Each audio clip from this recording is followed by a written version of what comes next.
Hello and welcome to Boardgame TV, and we're on our Ravenloft retrospect part 1, the Weekend of Terror years. Now this box set came out in 1990 and it came in a box like this. I just don't have the box anymore. It came with a book, this book right here, 2 maps of the lands of Ravenloft, came out with 2 maps of cities in Ravenloft, and it also came out with a bunch of kind of like mini poster cards of family portraits and castles and mansions of some of the more well-known people of Ravenloft. Like it came out with a poster of the castle Ravenloft and Barovia and stuff like that, all for $20. So you can see how you get a lot of money's worth for $20 back in 1990. And one of the things I miss about stuff like that is those box sets. Those box sets had a special feeling to them when you opened them. You felt like you were opening a Christmas present or something like that. I really do miss those box sets. You know, nowadays they don't do that, but oh, those were the days. So, what is Ravenloft? It was a campaign setting. As you can see, we have the main core map here, Lands of the Core, and has a bunch of different countries in them, and or domains as they're called. And as you can see, Barovia here is the kind of like in the middle of the the campaign, the land of Ravenloft. And there's Castle Ravenloft, and this is where the classic I6 module took place, but back at that time it was just Barovia. There was nothing else around. And so the land of Mordant here was where Ravenloft 2, the House on Griffin Hill, took place. And the Ghost of Lord Godfrey is the domain lord of Mordant. He was in that module. And I guess when Strahd and left Mordant, he went back to Barovia. It's a little weird to explain, but he's just back there. And Darkon, the biggest domain in Ravenloft here, was is ruled by Azalin the Lynch, and he was also in the House on Griffin Hill Ravenloft 2 module. The rest of the domains are original domains made up for this campaign. And this poster is an Islands of Terror, so these are domains that are just floating around in the mist. And the basic concept of it is every domain has a Dark Lord. That Dark Lord is an evil being, but he cannot leave his domain. The Dark Lord is sometimes known, like Azalin is the known Dark Lord of Darkon, but nobody knows he's a Lynch. Whereas Strahd is the domain lord of Barovia, and most people kind of realize he's a vampire. And Mordant, for instance, the Ghost of Lord Godfrey is the domain lord of Mordant, but very few people know he really exists. There's like the mayor of Mordantshire is really the political leader of Mordant. So each domain lord has a special ability to close his borders. And when he closes his borders, you can't really escape the domain. You're stuck in there unless he allows you to leave. And the early concept of Ravenloft was you take your your adventure party group, who was based in Greyhawk or the Forgotten Realms, and these mists come rolling in or something like that, and their group is transported to somewhere in Ravenloft. And basically the whole goal of the adventure module is to get out. Accomplish whatever and get out of Ravenloft and go back home. It was not meant to be a place where you permanently stay. And now every domain lord has a curse, something they go for, like Strahd von Zarovich, he wants Tatiana and the dark powers that control this land. They're an ambiguous Nobody knows exactly what they are. It's not really known. Some people look at this place as where all the, they're using it as a prison to keep evil people. Some people just say it's, some theories are, it's just that they love to having their evil lands to experiment with. Nobody knows what the dark powers are really, and then they're purposely meant to be like that. And so he's always after Tatiana Strahad von Zarevich is, but the dark powers tempt her. She's reborn. She comes of age. He tries to get her. Something happens, and she's taken away from him. Azelin, he wants to learn. He's a lynch, so he loves magic, but he can never learn new magic there. So he's always looking for a way to cheat the dark powers and learn new magic or try to escape. And so that is the basic concept of Ravenloft. And you have domain lords that are very much based off of Gothic figures in literature. You have your Dr. Jekyll, Mr. Hyde, one like in Nova Vasa. You have your werewolves in Arkendale Verbrek, or Verbrek, or whatever you want to call it. You have your vampire here. And then you have a little bit of fantasy, like Iraq was supposed to be the Drow. You have your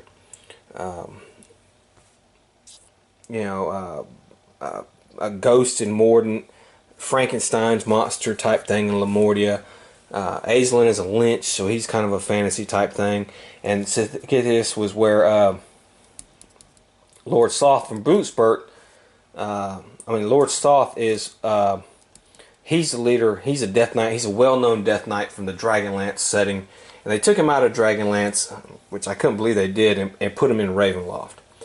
And so, for $20, you got a book and these maps that explain basically the setting, give a brief description of who rules each land of the core, each domain. Some of them are left where they don't really tell you description about the people who live in the land, how spells are different. Some spells don't work. Some spells don't work like they're supposed to. Like you can never do a spell that'll let you leave the land. And curses, and how curses have a great effect in Ravenloft, and how the gypsies who can seemingly roam around with freedom are prevalent. And it also has a new thing called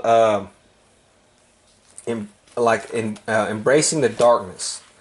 And basically what that means is that when your character does an evil act, or an act that's morally not good, they have to undergo a powers check.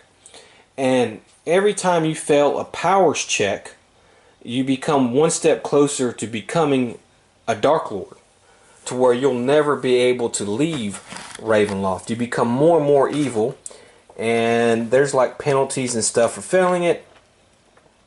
And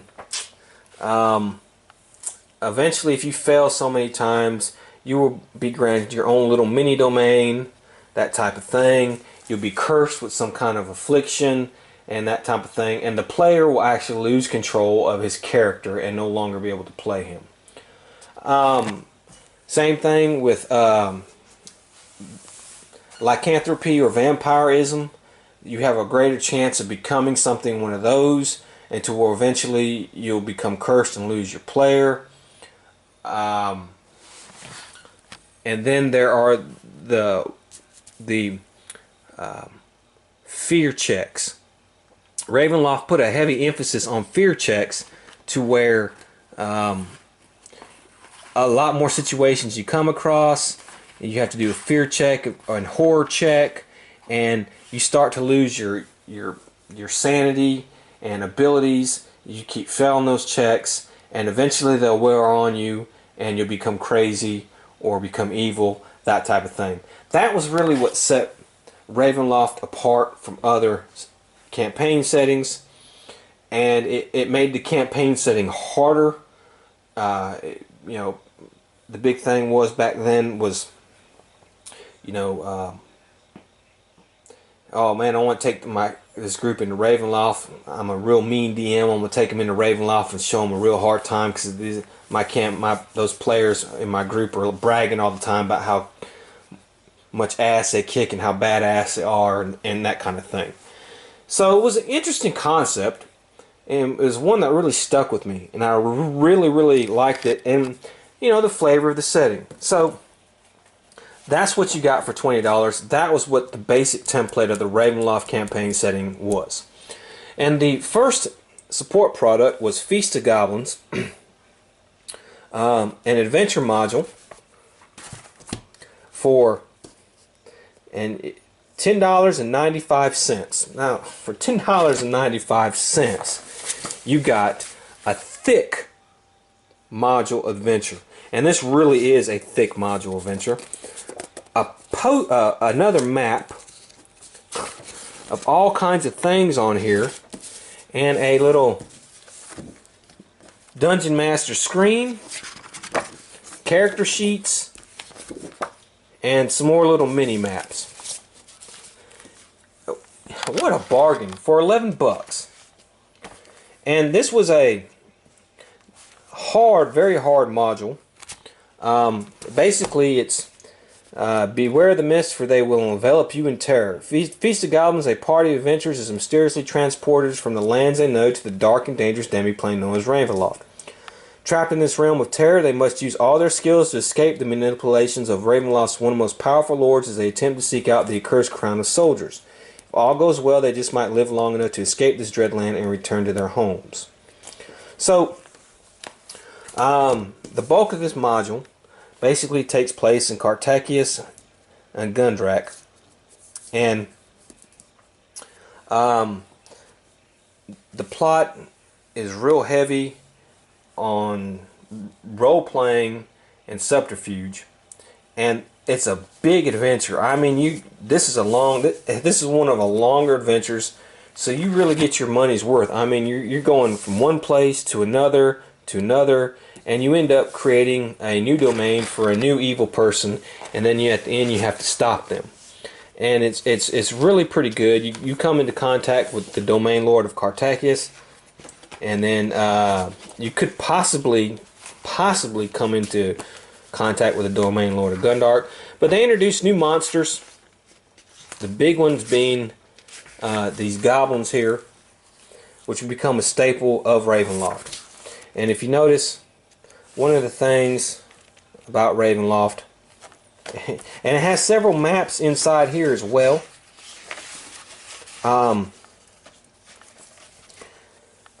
Chapter headings, the art, the style, the way this thing was done was top notch in my opinion. I love the art, I love the borders, I love the style of it, and just the way it was. I mean, you got a lot of bang for your buck. This is a little bit more harder module to run because there's so much to it. It's long. Now, this still focuses heavily on combat. You're doing a lot of combat in this adventure. I think the adventure level is 4 through 7. It feels like it's harder than that. It feels like it should be harder. This is a very hard module. It's very unforgiving.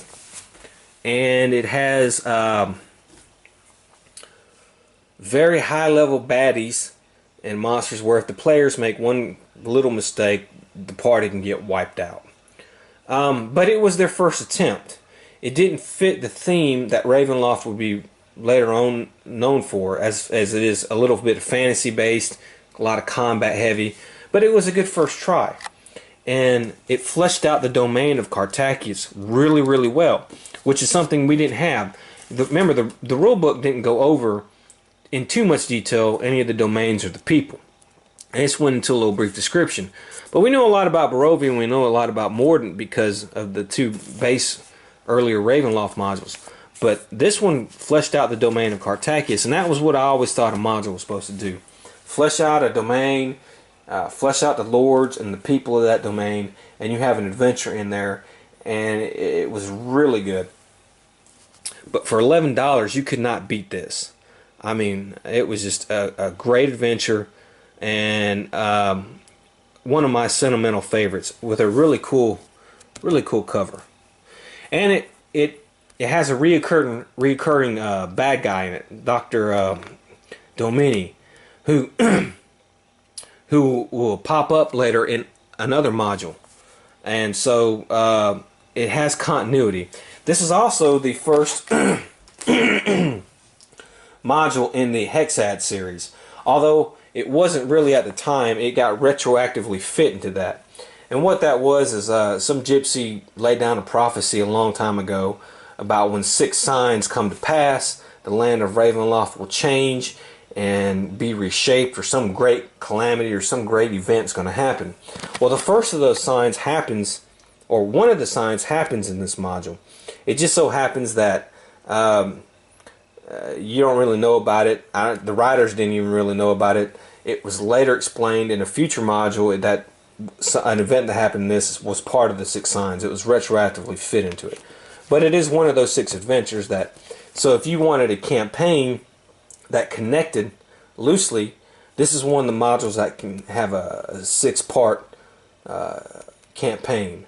It's actually 7 parts really, but this is one of these 7 parts of the campaign that connected. So you could play an early level module, work your way up, and play another one here. So it was really good. The second product to come out was another module called Ship of Horror. And as you can see with this module, horrible hauntings, cruel curses, dark secrets. This is no pleasure cruise. The mist of Ravenloft know no boundaries and observe no rules. One way or another, they always get what they want. This time with some help from a cursed captain and his ship. Player characters boarding an innocent-looking ship will soon find themselves aboard a haunted vessel, destined for an island inhabited by a new form of undead creatures. But that's not the end of the horror. An evil necromancer lies at the root of evil on the island. The battle isn't over until he's been defeated. A Ship of Horror is an adventure set in Ravenloft with 2 beginnings, one for PCs already in Ravenloft, and one for DMs looking to find a way to push his PCs into Ravenloft from other worlds. Okay, so, and it was a level 8 through 10. It was $9.95. Now it came with a big old map, another big old map of a new island domain. And I'll get to that in a second. And of course the ship. Now the bulk of this module takes place on a ghost ship. And you're experiencing hauntings on the ghost ship. And like I said, there's a way to really get you in to Ravenloft from your world by you get hired to go up on get hired to get on the, and you got to get on this ship and go, and you become involved in the curse and everything, and then eventually you end up going to 2 island domains, which are part of a brand new island domain of Necklabold, or however you pronounce it. Now, this is one of my least favorite modules. The curse ship part of it is done, I think, is pretty neat and interesting. I mean, it's very rare you have an adventure take place on a cursed ghost ship. And it details the way the ship is, how you run adventures on that ship, and your daily day-to-day duties pretty well. The problem is the second half of the module, you're basically going up against a bland, really dark lord and stuff like that. And since they came up with a new one that was not included in this or any of these, I was really a little bit upset because I didn't have enough detail on any of the other places, so why introduce a new place? But they did. And eventually this domain would have staying power, and it became a permanent domain, even though you could technically defeat the Lord in this one, and when you defeat a Dark Lord, somebody else either takes over the domain or it just disappears into the mist. For continuity purposes, he was never really defeated. This also became a module in the Hexad series, even though at the time you didn't know it. It was retroactively, like Feast of Goblins, put back into this. But one of the 6 signs happens or occurs in this module. So it's a very high level module, and it is also, again, a very hard module. The boss is very hard, but the cruise ship part is alright. But it's not one of my favorites, but it has its moments. The next part is an accessory. It's called Dark Lords. It was $10.95. Within this volume are 16 Dark Lords and Ladies, each a prisoner of Ravenloft. Some are new to this setting, yet all may seem hauntingly familiar, for they have been lurking at the edge of your nightmares, waiting for the chance to emerge in your campaigns. The Headless Horseman, the Phantom Lover, the Vampire Panther, these and other however you pronounce it, forces await. You'll read ghostly tales of their past and grim accounts of their present. You'll visit their dark domains and tour the horrid sights portrayed in 10 full-page maps. The shadows are lengthening, the air is growing chill, the Dark Lords are calling, their voices are carried by the mist of Ravenloft, and you have little choice but to answer. Okay, so this is not in a module. It's not a module, but, however, this book was a mixed bag for me. And I'll tell you why. But it's considered to be one of the better supplements of the early era. And the reason is because half of the Dark Lords in this book therein are in the core or island domains. About half of them are. And so it fleshes out domains and Dark Lords that were only briefly mentioned in the base set.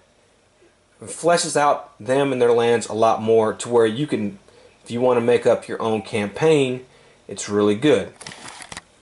And of course they have little maps and stuff like that in here. Okay. However, the other half of the Dark Lords are brand new. Ones that were not included in here. And it felt like, hey, you know, when we made the base game, we forgot a Headless Horseman type. We need to put up a Headless Horseman in there. Or we forgot this new mummy type. Oh yeah, we should put a new mummy in there. So it was kind of a mixed bag for me. I was a little disappointed that instead of fleshing out lords we already had on all of them, they come up with about half of some of them, and then the other half are brand new ones. And some of the new ones really weren't that really great. I did like the Headless Horseman, but the Phantom Lover I could care less about. He comes with Ankh-Pot.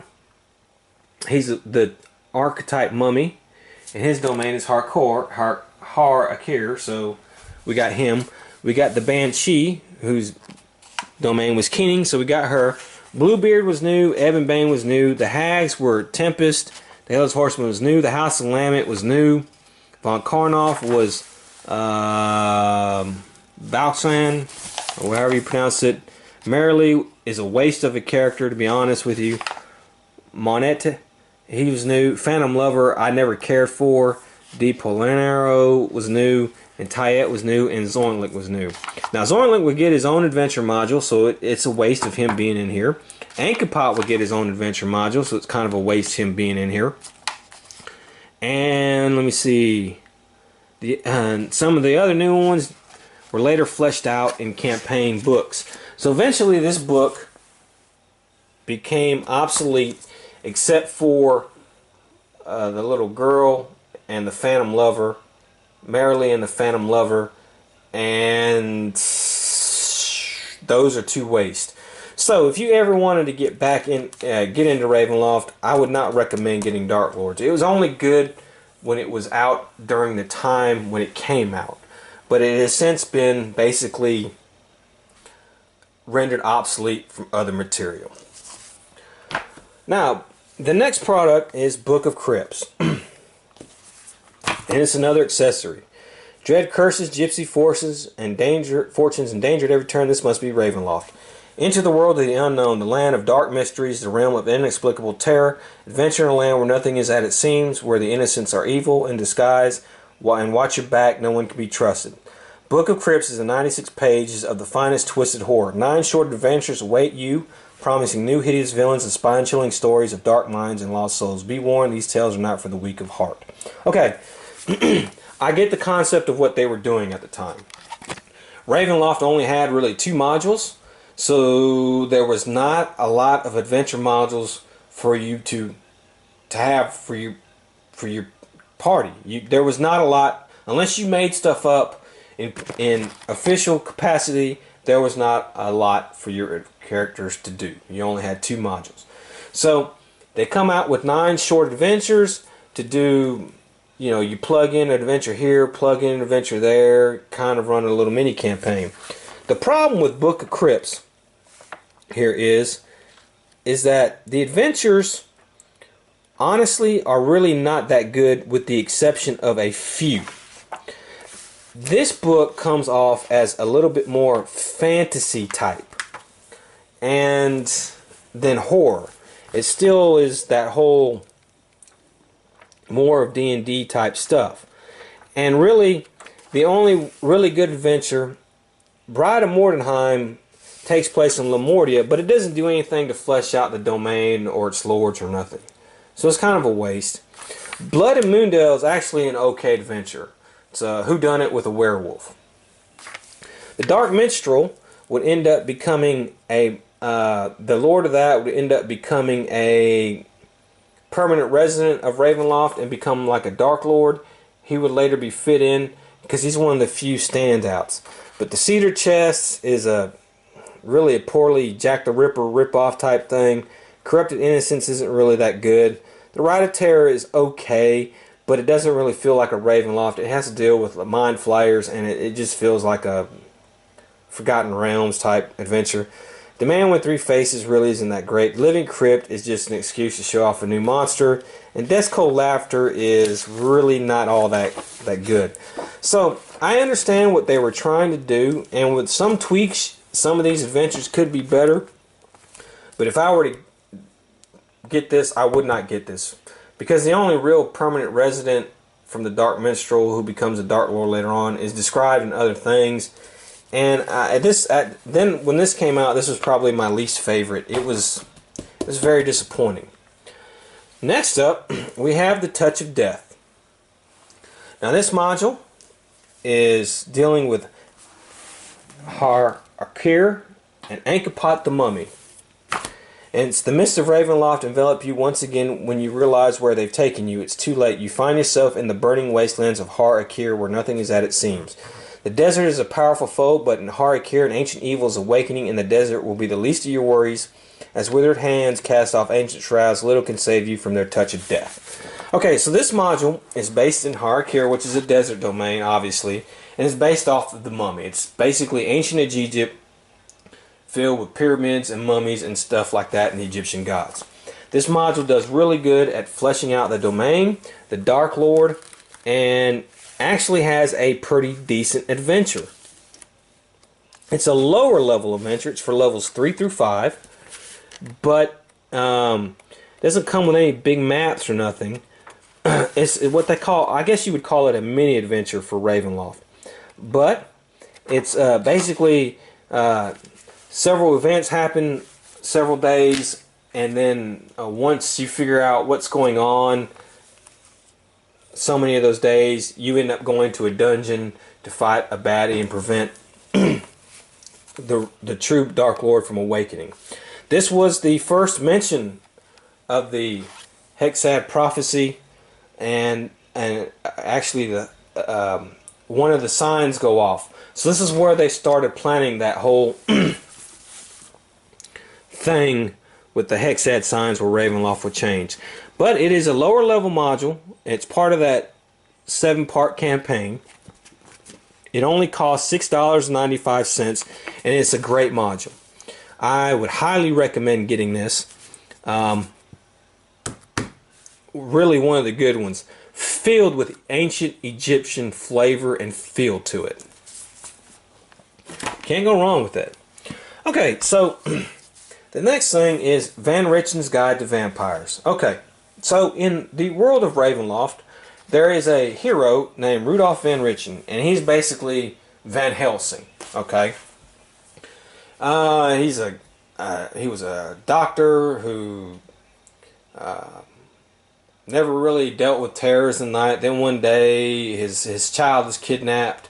His wife is killed, and his child is kidnapped by a vampire, and guy turns his kid into a vampire, and he goes to get revenge and kills the vampire, and then basically he dedicates the rest of his life to battling evil forces. And so in the timeline of Ravenloft. He's about retired and done fighting. He may do a few adventures every now and then here, but he's done. So he's writing these guides to your players to give them information on how to defeat the different vampires of Ravenloft, and it has a lot of story to it. But see, it says, at last, some means of combating the ultimate undead vampires have found their way into print. Within these pages, Dr. Rudolph Van Richten shares his vast background as one of the Ravenloft's most formidable lore masters and vampire hunters. Decades of research and experience have been compiled into discussions which define the very nature of those kings of the undead and help put them at a disadvantage to mortals whom they consider to be mere cattle. Dr. Van Richten has detailed vampiric powers, weaknesses, feeding and sleeping habits, even their varied relationships with others of their own kind. Old myths are dispelled, new facts are uncovered, and the experiences of both vampires and those who hunt them are recorded for your safety and enlightenment. Quickly, soon the sun will set and the dead will rise. The vampires of Ravenloft know no mercy, and you must be prepared before the darkness engulfs you. And it was $11. And it didn't come with any maps or nothing like that. However, this thing is written in 3 different forms. Okay? First of all, it's written in a story form, and that is one of the things I loved about Ravenloft so much. It has such good stories. And it's written in story form by Rudolph Van Richten, to where he gives an introduction to this book. And scattered throughout the book here, the supplement, are little stories of his past adventures, of him hunting vampires and that kind of stuff. And sometimes it didn't always go so well, and sometimes it did. So it's a really good read. Now, the book can be good for players. You can hand this off to a group of players and they can have this, or you could have them buy it in a shop at a store in Ravenloft here, which is really neat, great for role playing. And they can read this book, okay, and they can get the information. So when they come across different vampires, they can have a heads up of all the different types of different powers and myths and legends about vampires to help them defeat it. However, this book has now this is the normal print. Now this is the print for Dungeon Masters. Players are not supposed to read this. This is the parts of the book, and they're usually at the end of a chapter. Okay? So, not to get mixed up. But this is how, for Dungeon Masters, how to flesh out and make their homegrown campaigns or tweak existing campaigns from existing Ravenloft products, and how to make vampires even better. There's going to become a series of these books from Van Richten. This was the first one. And it's not the best of the series. They hadn't quite got the formula down right yet, but it's the first. And it's a great read, and it's great for any players and DMs. So for that amount of money, it was worth it. It was worth getting because it offered a lot of information. And it felt like I was reading a vampire novel that was actually decent. And as a DM, it helped me out a lot when I wanted to tweak things for vampires. And as a player character, it helps your players a lot because in the game, they can have this book in their possession. And if they come across vampires or a certain archetype, it can help them out to defeat that. So, a real good, and it was a unique idea. You got to remember, at this point in time, nothing like this had been done before. Really, all D&D was source books and modules, and that was basically it. It didn't try to blend in story-wise to the land you were campaigning in. TSR had just started doing this, and this was Ravenloft's first one, and I think it did pretty good for first one, and that is what made the campaign setting really unique and good. The next module, the next product in the era is Night of the Walking Dead by Bill Slavic. It's levels 1 through 3, so it's a great introduction module.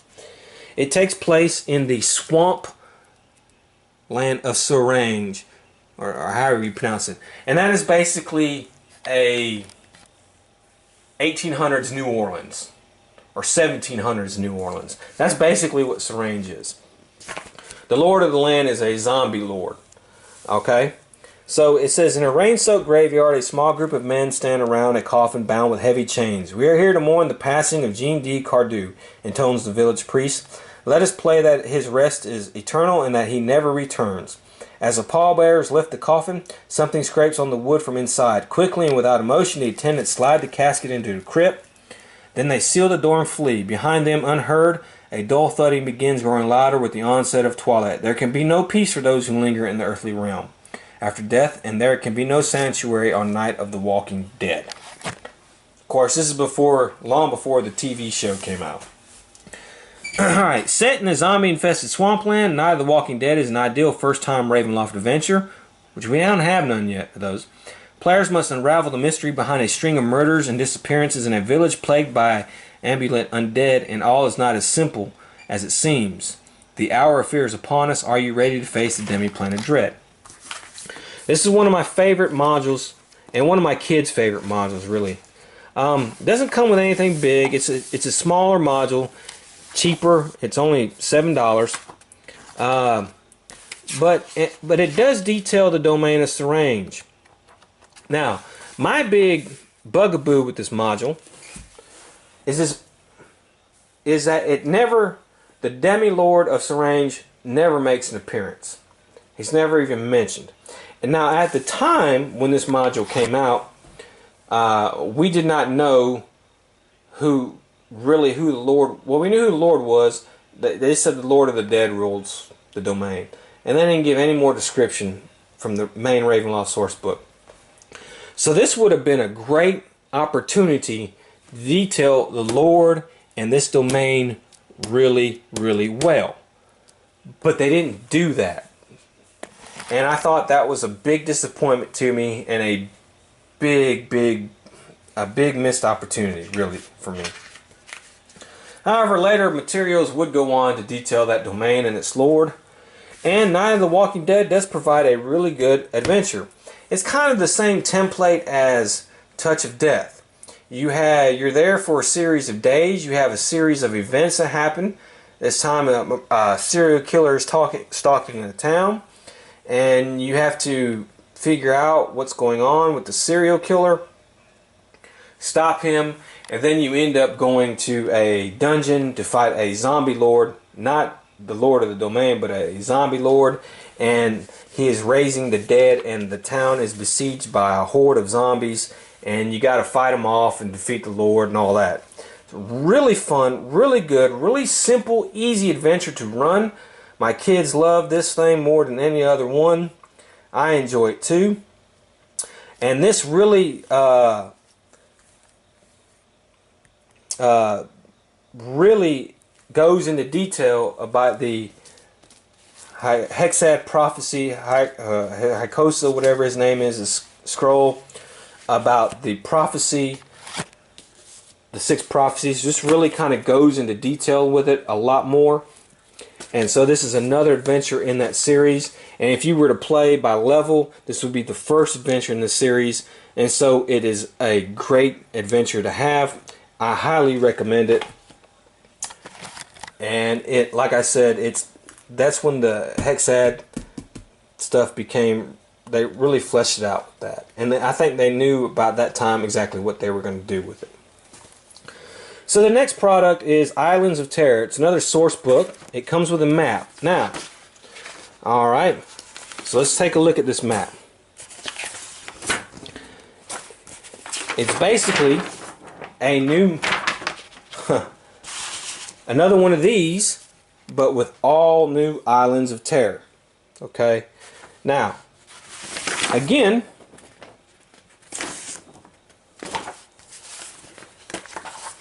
it's a mixed bag for me, because in one instance, there was one land named Stanton Bluffs. Okay, now Stanton Bluffs is here. Okay, came out with it in the base set, and this book details it and its land and its Dark Lord really well. So I'm happy with that. However, instead of going over all the other islands or other places we don't know anything about, and remember, at this time you find out about this one, and you know about Harakir, or however you pronounce it, but you don't know about any of these others.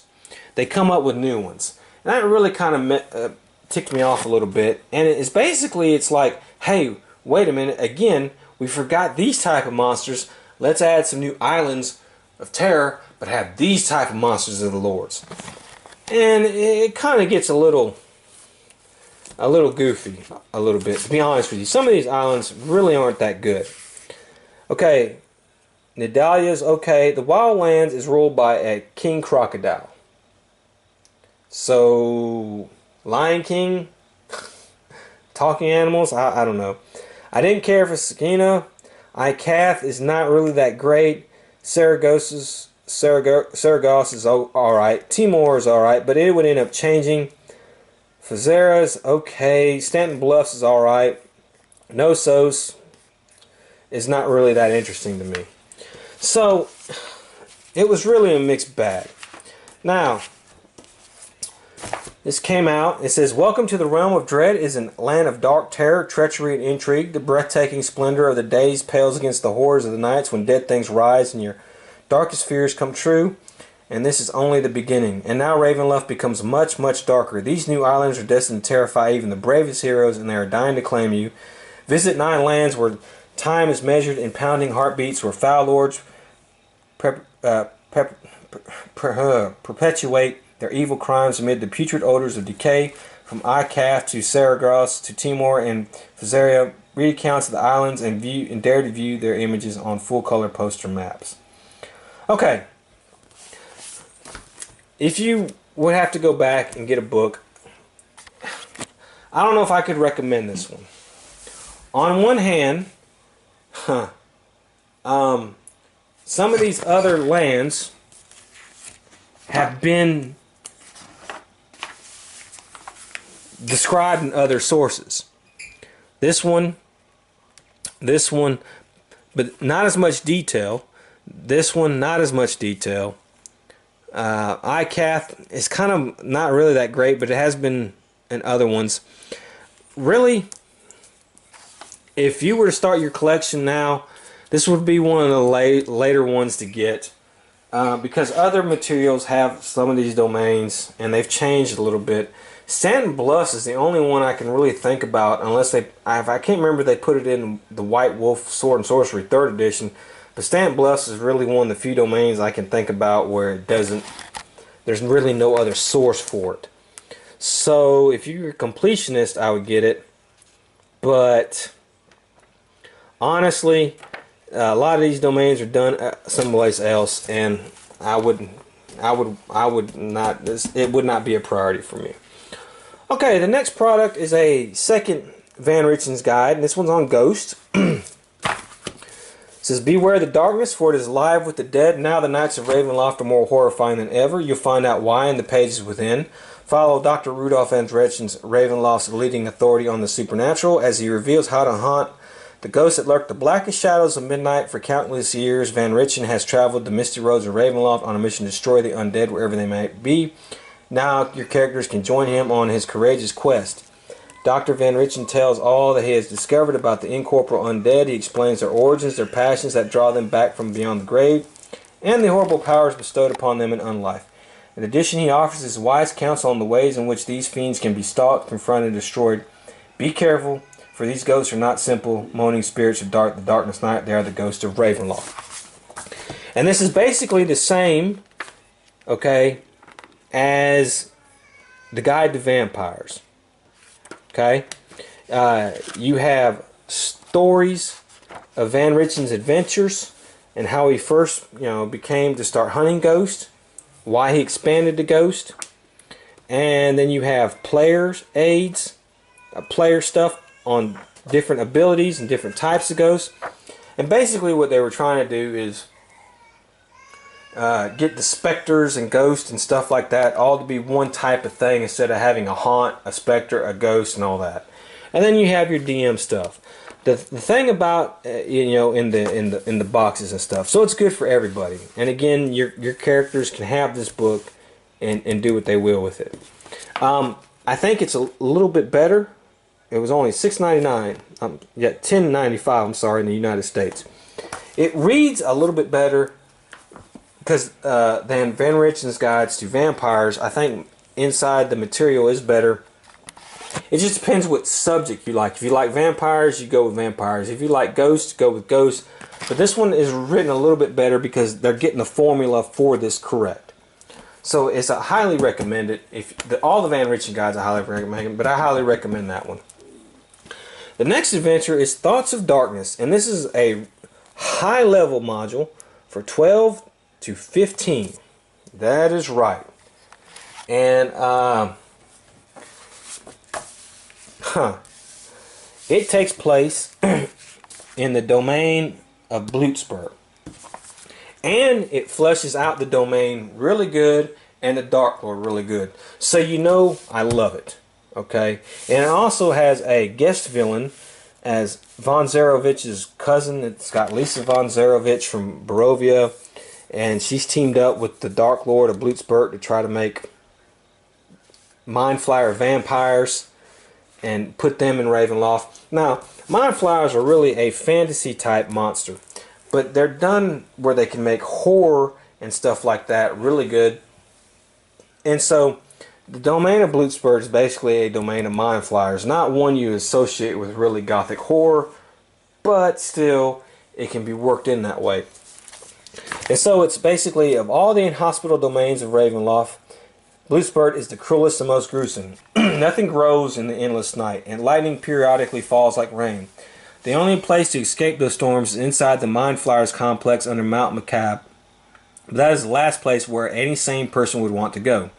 The High Master Lithid has been hatching black plots by hatchling vampire Mind Flayers in his laboratories. His prodigies are horribly insane, but if he can complete his plans, he will achieve a new level of dark immortality.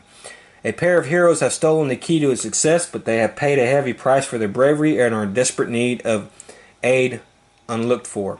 Meanwhile, the Lord of the Realm watches over the proceedings and plays havoc with the wits of both sides, sapping strength and will with all-powerful thoughts of darkness.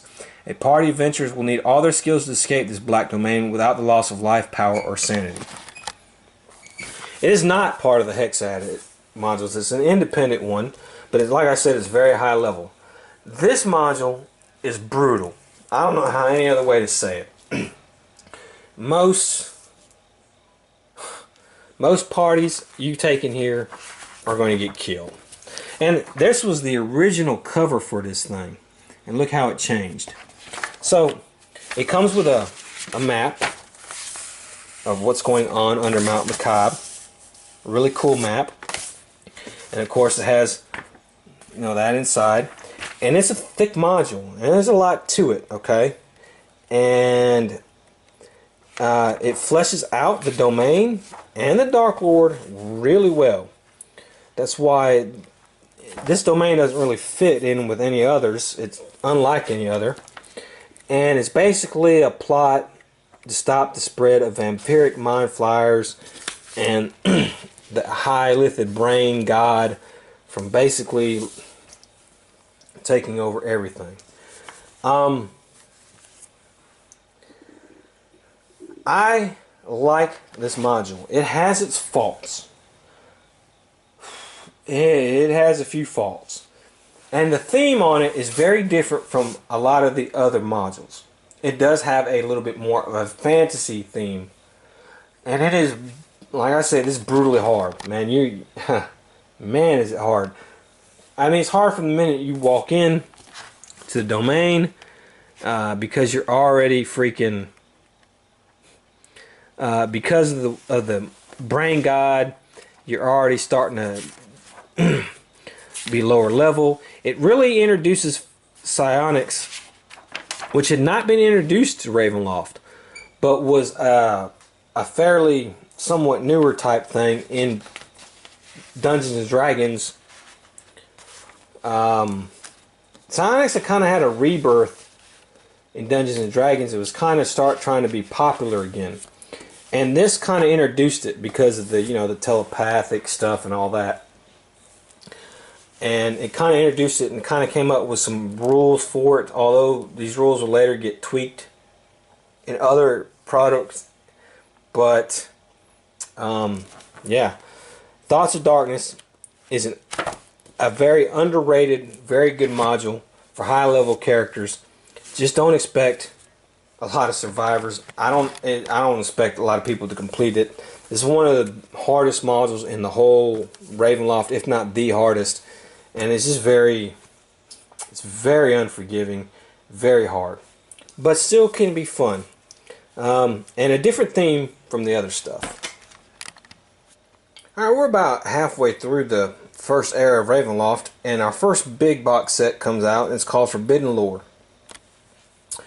As you see, a major rules expansion to the Realms of Terror box set. Okay, so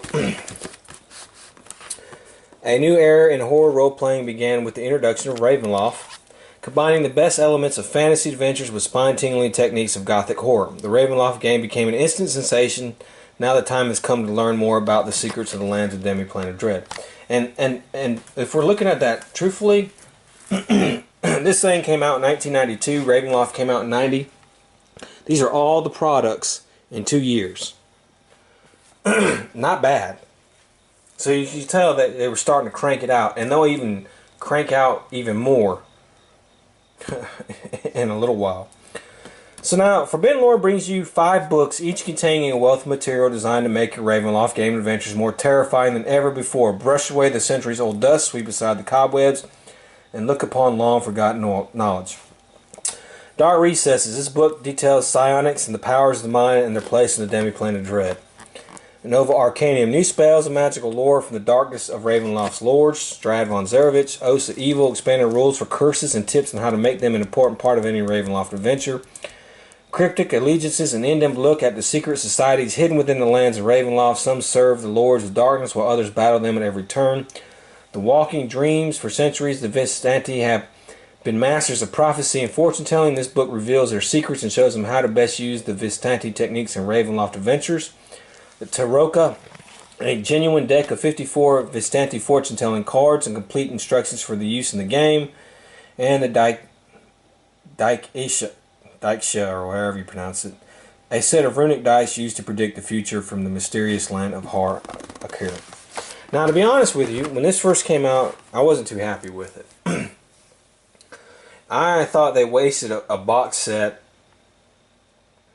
Honestly, I thought they could have had to come out with a box set that could have a cool module adventure and a source book describing some lands we haven't even touched on yet. And to be honest with you, this book has kind of been made obsolete by several other products, so I would not recommend getting it. Dark Recesses is basically psionics. And unless you are a big believer in psionics or use a lot, it's a waste of a book. And I was never really one for psionics. However, it does introduce a new domain, Catalay, or Calidene, or however you pronounce it. I'm sorry, I'm terrible with pronouncing stuff like that. So if I get these wrong, don't get on me.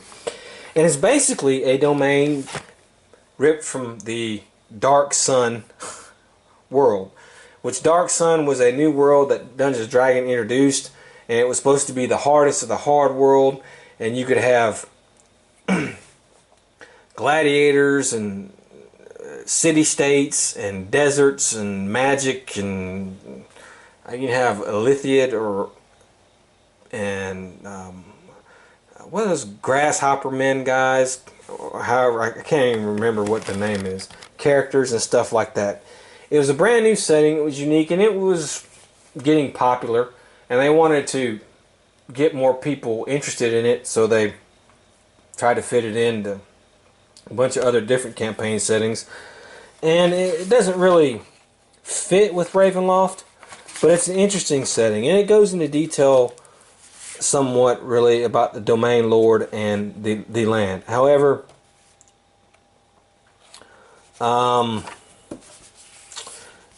future products would detail it as well. So it adds a new domain. Well, okay.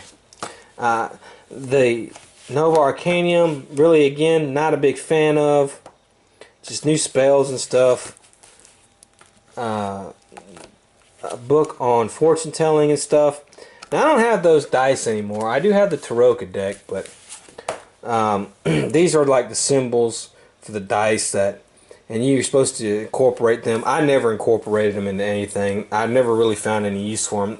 Nowhere near as useful as the Taroka deck. Oaths of Evil. Yeah, more curses and powers checks and stuff like that. The only good book I really like is the Cryptic Allegiances, and it details some factions in Ravenloft. Only a few ever are really mentioned again, and there are only a couple of them, so it's really not. It's all right, but it's not that important, and some of the things get mentioned again. And then you get a big fold-out map, and there's Calais or whatever, and stuff like that. This to me was really the first big disappointment of Ravenloft. I get what they were trying to do with some of the other ones. I wasn't the greatest with, but at least they added at least some things to the table. Forbidden Lore to me was a big swing and a miss, and I have it because I didn't know it at the time what exactly all it was detailing, but and I've kept it. But a lot of this material would be covered in later products, and the rest of the material is basically throwaway stuff. So I would not recommend getting it. Alright, so the next is From the Shadows. 9 through 12 levels. And it says, deep beneath the foundation stones of Castle Avernus, Aslan the Lynch hatches his plots. The grand conjunction is coming when all the lands and lords of Ravenloft will be set free upon the realms of man.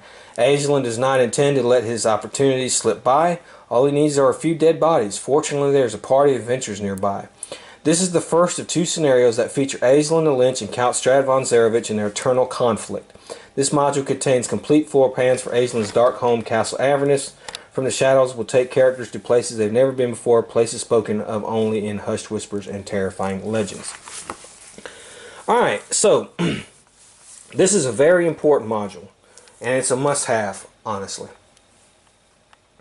And there are several things that this module does right. First of all, it details the land of Darkon and Aslan the Lynch, who's the lord of that land, and really makes him a prominent figure in the realm of Ravenloft. You know, the most prominent figure in the land of Ravenloft has always been Stradvon Zarevich, because he was the first, and it's where it all started. But Aslan the Lynch eventually ends up becoming probably one of the most influential or most important figures in the land of Ravenloft, if not the most important. So this adventure basically is the next to last adventure, and it comes with a map of Castle Avernus, like it said it did, in the Hexad series. And basically, a little backstory here. Aslan was in Ravenloft 2, House on Griffin Hill. He was in service, kinda. He was a bad guy you fought. But eventually, when he comes back into Ravenloft and goes into Barovia, after that event, that module, he becomes a servant of Stradvon Zarevich, and he can't stand it. Although he does it to kind of benefit himself a little bit, he can't stand it. And so he eventually just walks into the mist and leaves Barovia. And since he's so powerful, because he is extremely powerful, he gets this huge land of Darkon. Okay? And he can't learn new magic. And that is a curse for a Lynch who's very existence is being an undead magic user, to learn new magic. So he's always trying to escape Ravenloft, because more than any other lord, he understands what this place is. Okay, and he hates Strahd for the years of servitude. So he's always sending his secret police and stuff to go screw things up around there and everything. Well, eventually, Aisling gets wind of the prophecies of the Hexad, and he's trying what this module is. He finds a group of adventurers. He sends them back in time. The Headless Horseman makes a brief appearance in here.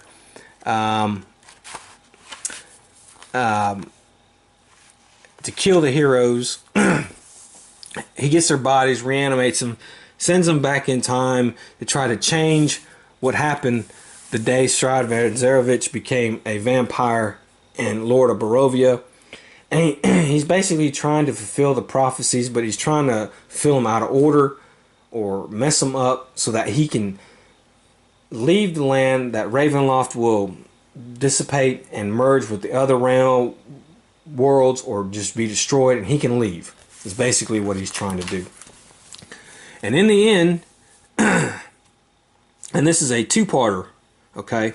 So in the end, you basically have to go into break free of your bonds after he's been sending you back in time to when Barovia and Ravenloft was formed, search the castle, and destroy him. It's basically a seek and destroy type, pure dungeon type adventure of the early modules. And this gets a lot of flack for that, really, because it's of that type of the old, you know, early second edition modules. But I love it. I think it fleshes out Aisling a lot. It fleshes out the domain some. Has a great thing, Castle Avernus. It's pretty neat when you can send your players back in time to see the formation of Ravenloft.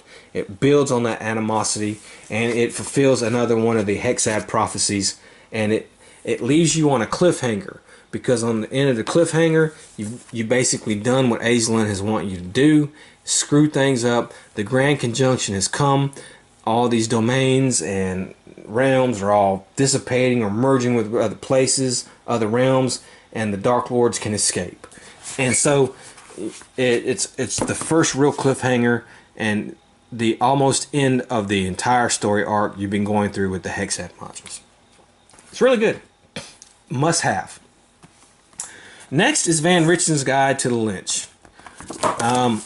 Again, let's see here. There's a black terror that amasses great authority in the farthest reaches of Ravenloft, quietly insulating its sway upon the land like a creeping poison in the body. Its name is Lynch. Until now, vampires have been the undisputed masters of darkness, but with the sheer genius of the Lynch, coupled with its immortal quest for ever more powerful magic, has proven to be a malevolent threat to the cause of goodness. Lynches were all once powerful wizards in life, yet they have sacrificed everything to leap beyond the bounds of humanity and acquire unspeakable necromantic mastery. In the face of such might and malice, there appears to be but one hope. Dr. Rudolph Van Richten, scholar and bane to all creatures of the night, has once again picked up quill and parchment, this time to expose the dread monster's darkest secrets. Within these pages, the reader will learn of the Lynch's origins, its powers, its lair, and even its psychological makeup, as well as keys to a successful hunt and termination. Deadly new minions and unique Lynch magics are also brought to the fore. Take back the night, all ye of courageous heart and keen blame. With each chime of the clock, the Lynch seeks to complete another of its diabolical schemes. Unchecked, the monster will obliterate the light of day, and Ravenloft is already much too dark. It's basically like the other Van Richten guides.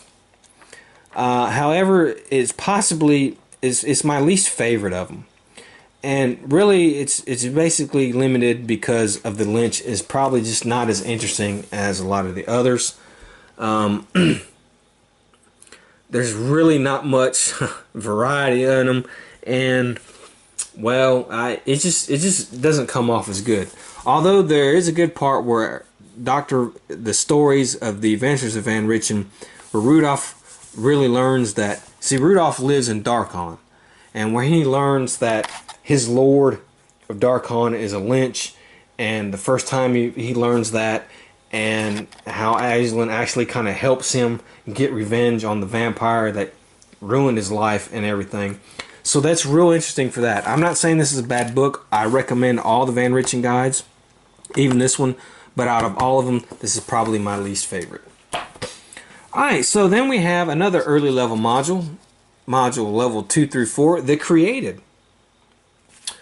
Alright, The Created. Beware what you wish, for it might come true, is an old Vistani saying. In the small town of O'Dare, a toy maker has wished a puppet to life. Only this puppet is not a friendly, playful toy. It is a thing of evil bent upon killing all the adults of O'Dare. When the player characters are trapped within this town, Magneto, the puppet, and his animated toys begin to hunt them down. The PC's only chance for escape is to defeat the Mad Marionette. Okay, Ravenloft kind of regressed a little bit with this module. It's basically, the bad guy is basically a Chucky. An evil Pinocchio, or if you've seen the movie Dolls or Puppet Master, it's kind of going for that feel. It's basically characters go into a town, which did not exist in Ravenloft before, and the evil puppet who was brought to life unknowingly by his creator, he creates more evil puppets, and they kill all the adults of the town and leave the children alive so they can always perform for the kids because they like the kids. They kill all the adults. You're trapped in town when they do that. You're stuck in Ravenloft now. You got to kill him to get out. You're eventually killed, put in the bodies of puppets, and then you got to find a way to get back into your normal bodies and kill him and get out. It regresses to the earlier modules of kill the bad guy, leave the domain. And it's a new domain that has not been ever mentioned before, although it does have staying power. O'Dare becomes fleshed out in later products, and if you kill him in here, you didn't really kill him, he's not fully dead. Okay? There was the original cover for it. It's an alright module, to be honest with you.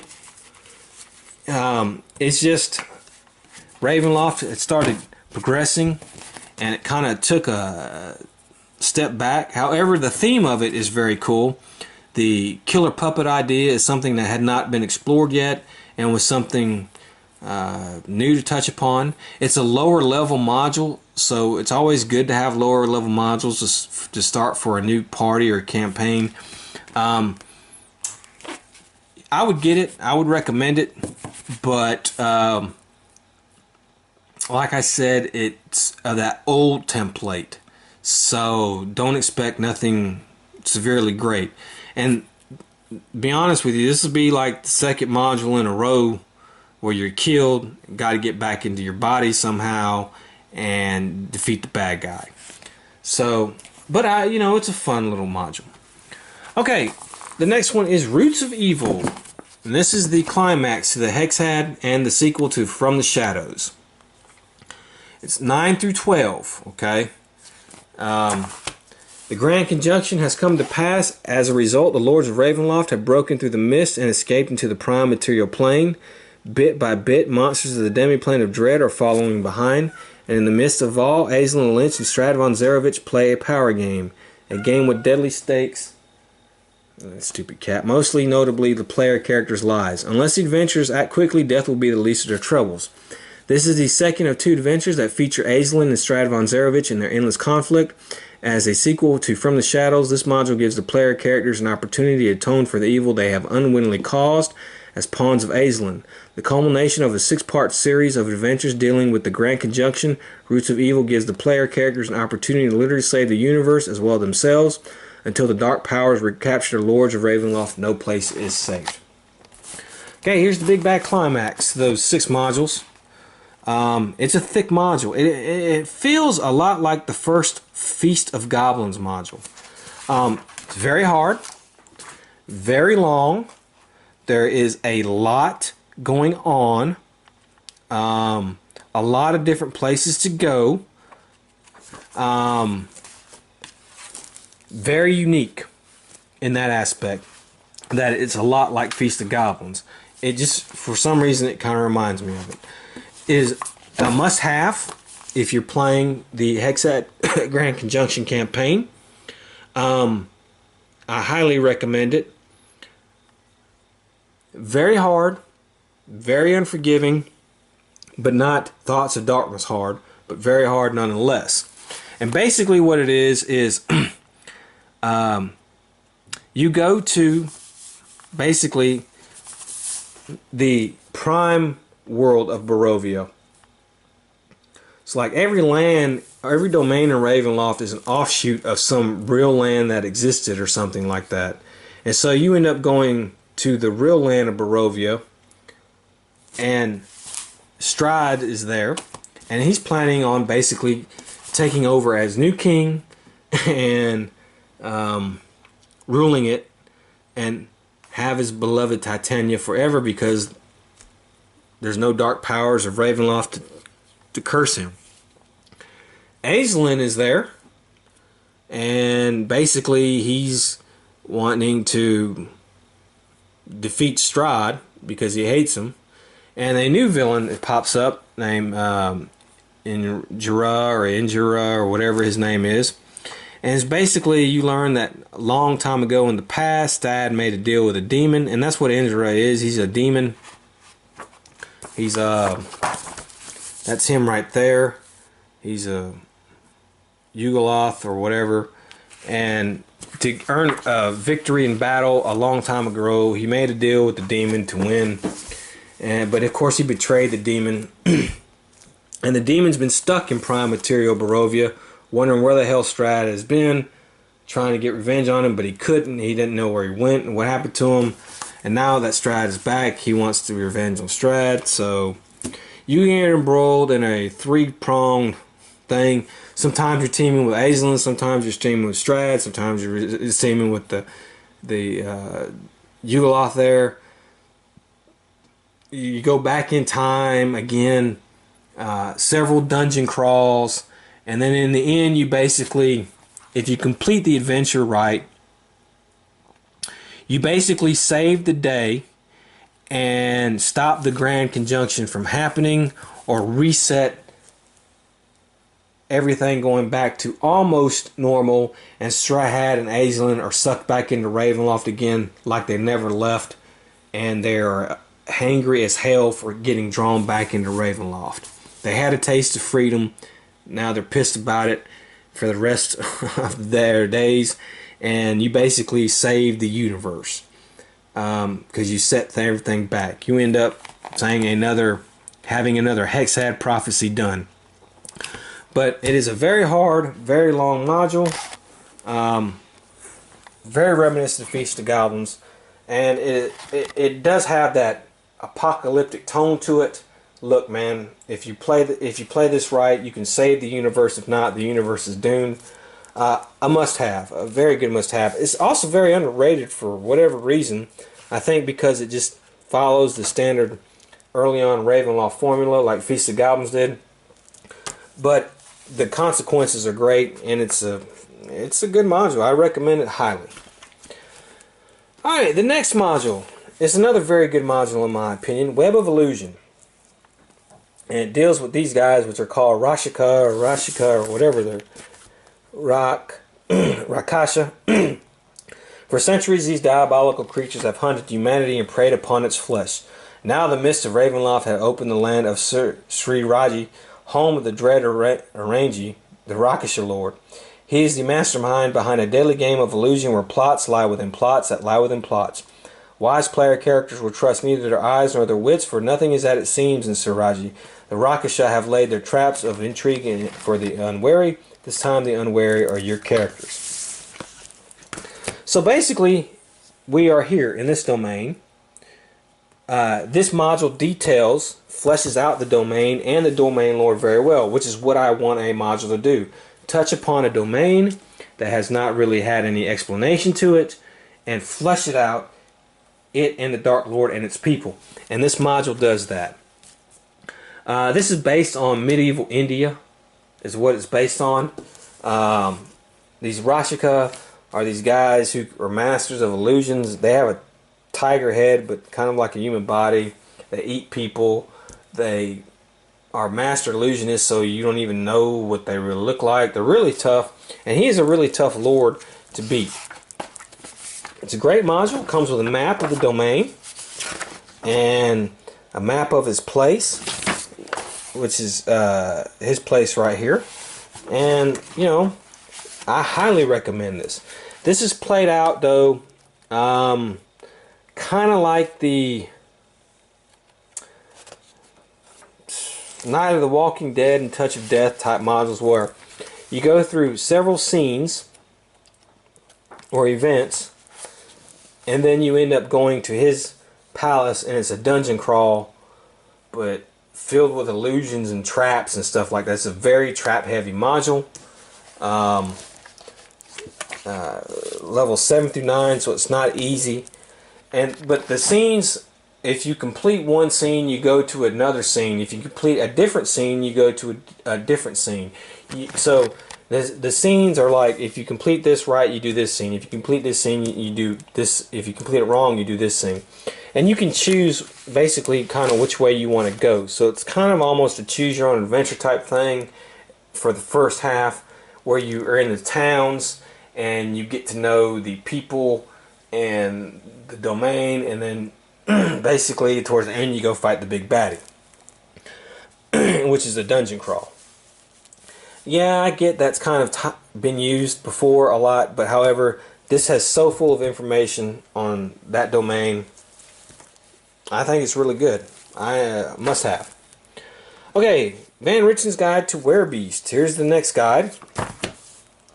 And it's Werebeast. Men and women who assume the shape of animals. In this volume, Dr. Root of Van Richten, Ravenloft's eminent expert on the horrific, exposes the truth about their ravenous kind. For years, Van Richten has doggedly pursued these creatures.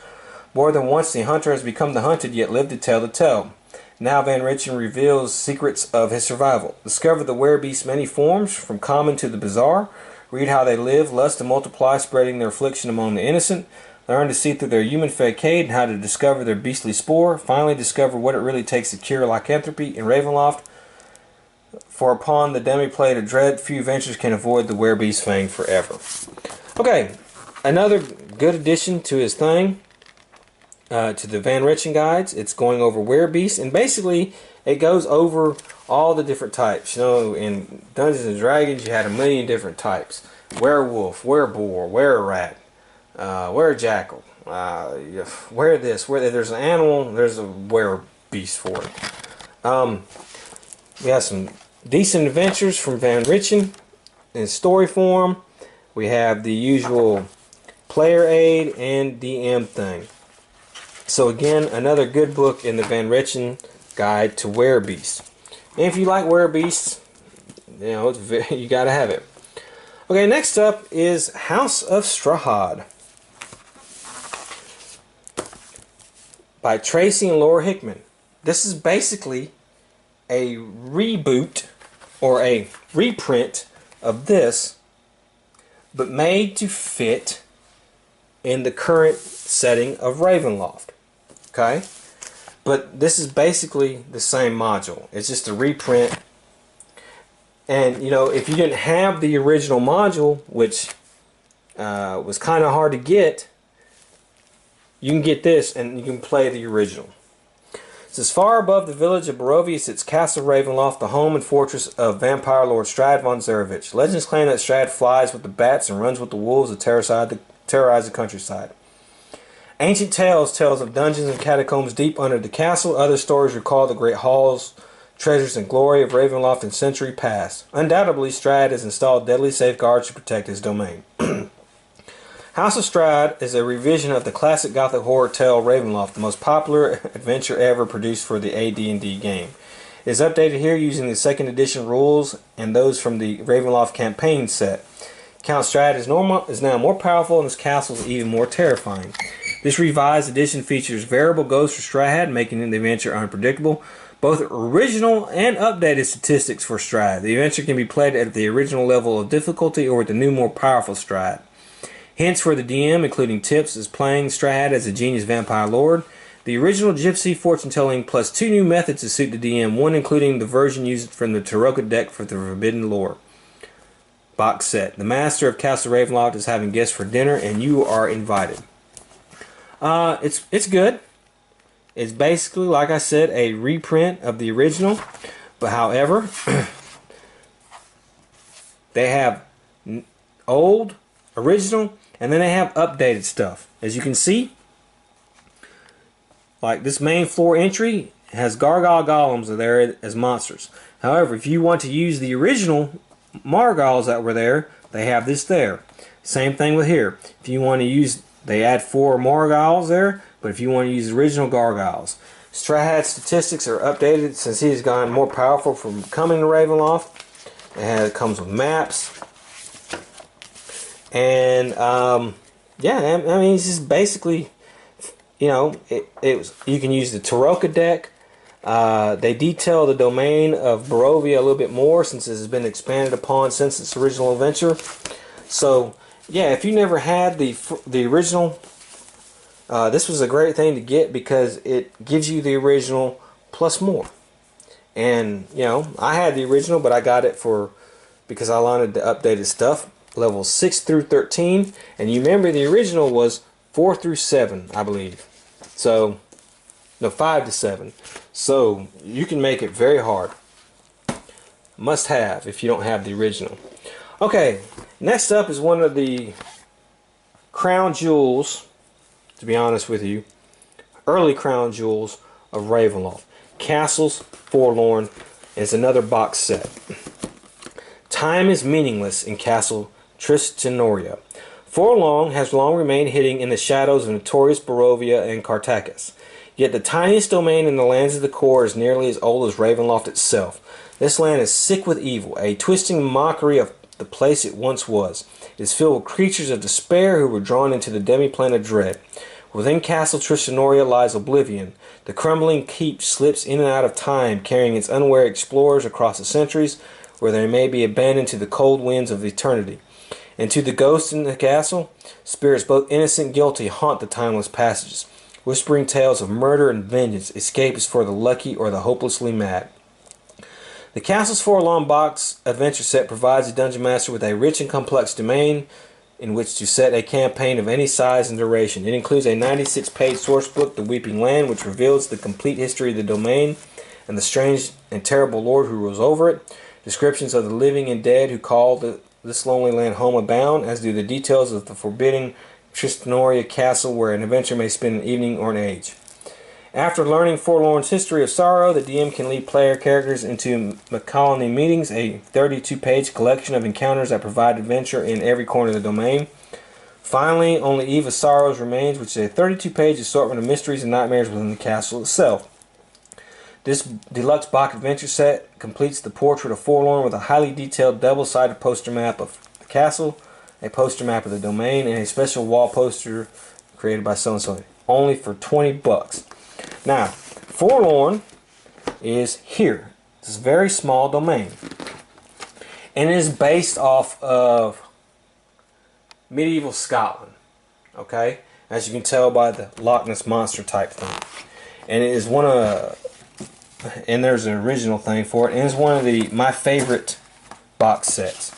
It gives Tristanoria and Forlorn, and it comes with all these maps. It gives them such a rich and detailed domain and domain lore, because at the time we didn't know who the domain lord was. It was never mentioned. It was left up as a mystery. Now we know, and now we know what the land is about. And the Weeping Land details, and it has a thing within Castle Tristanoria and the history of it, and it's a very detailed, great history. I mean, it's just a good read.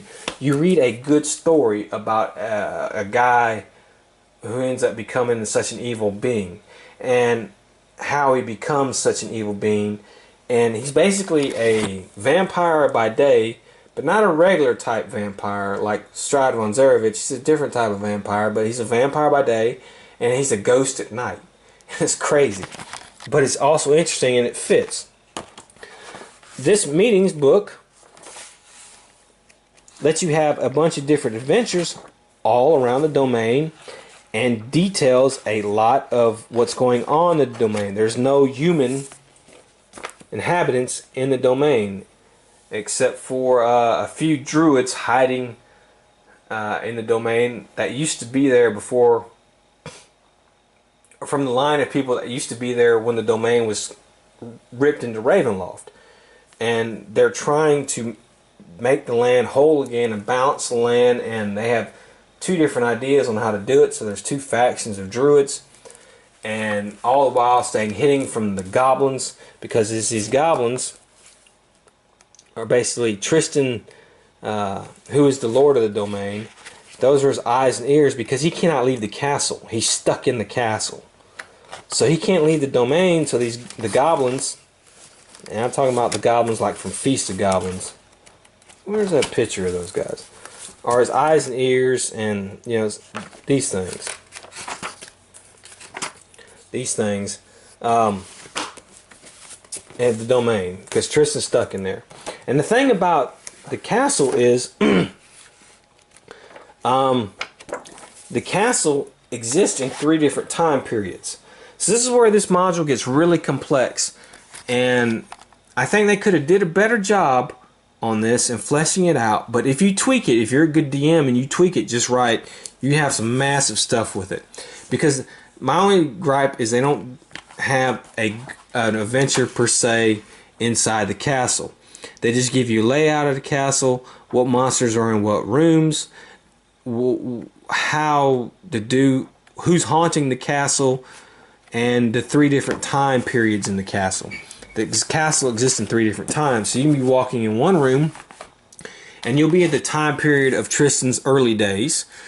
When he was the lord of the domain, he was still an evil being, a vampire by day, ghost by night, but there were still human inhabitants. You can do another time period where the human inhabitants were dwindling. Tristan was not known to be the lord of the domain. He was hiding in the castle and just not having anything to do with it. And then you can do the time period where you're in now, where the goblins are running around the domain trying to kill all the druids and cutting all the trees down and all that kind of stuff.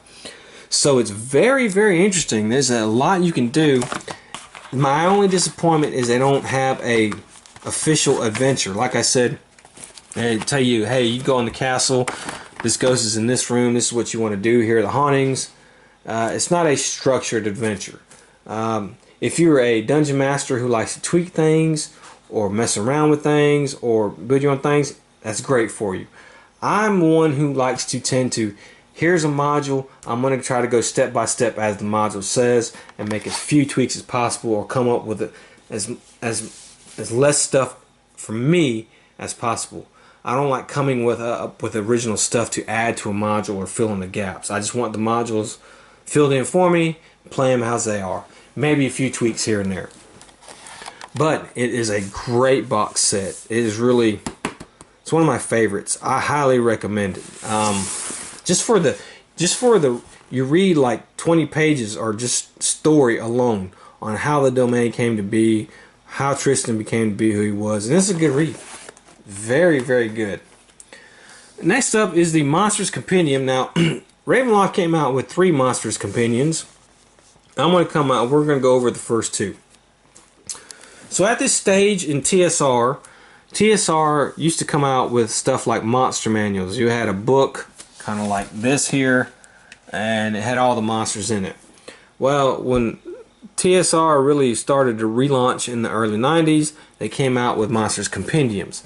And what that was you had a big binder. If you bought the original Monsters Compendium, you had a big binder. It came with a big binder. You had these little folders here, which you could put like letter A, letter B, letter C, or however you want. And then you put your monsters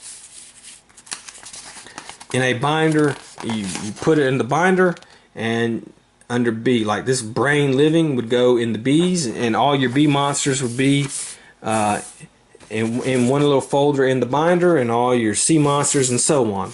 And they came out with a Monsters Compendium for all your your basic monsters, and it came with the binder. Your skeletons, your goblins, your dragons, your giants and stuff like that. Then they started coming out with monsters compendiums for each campaign setting.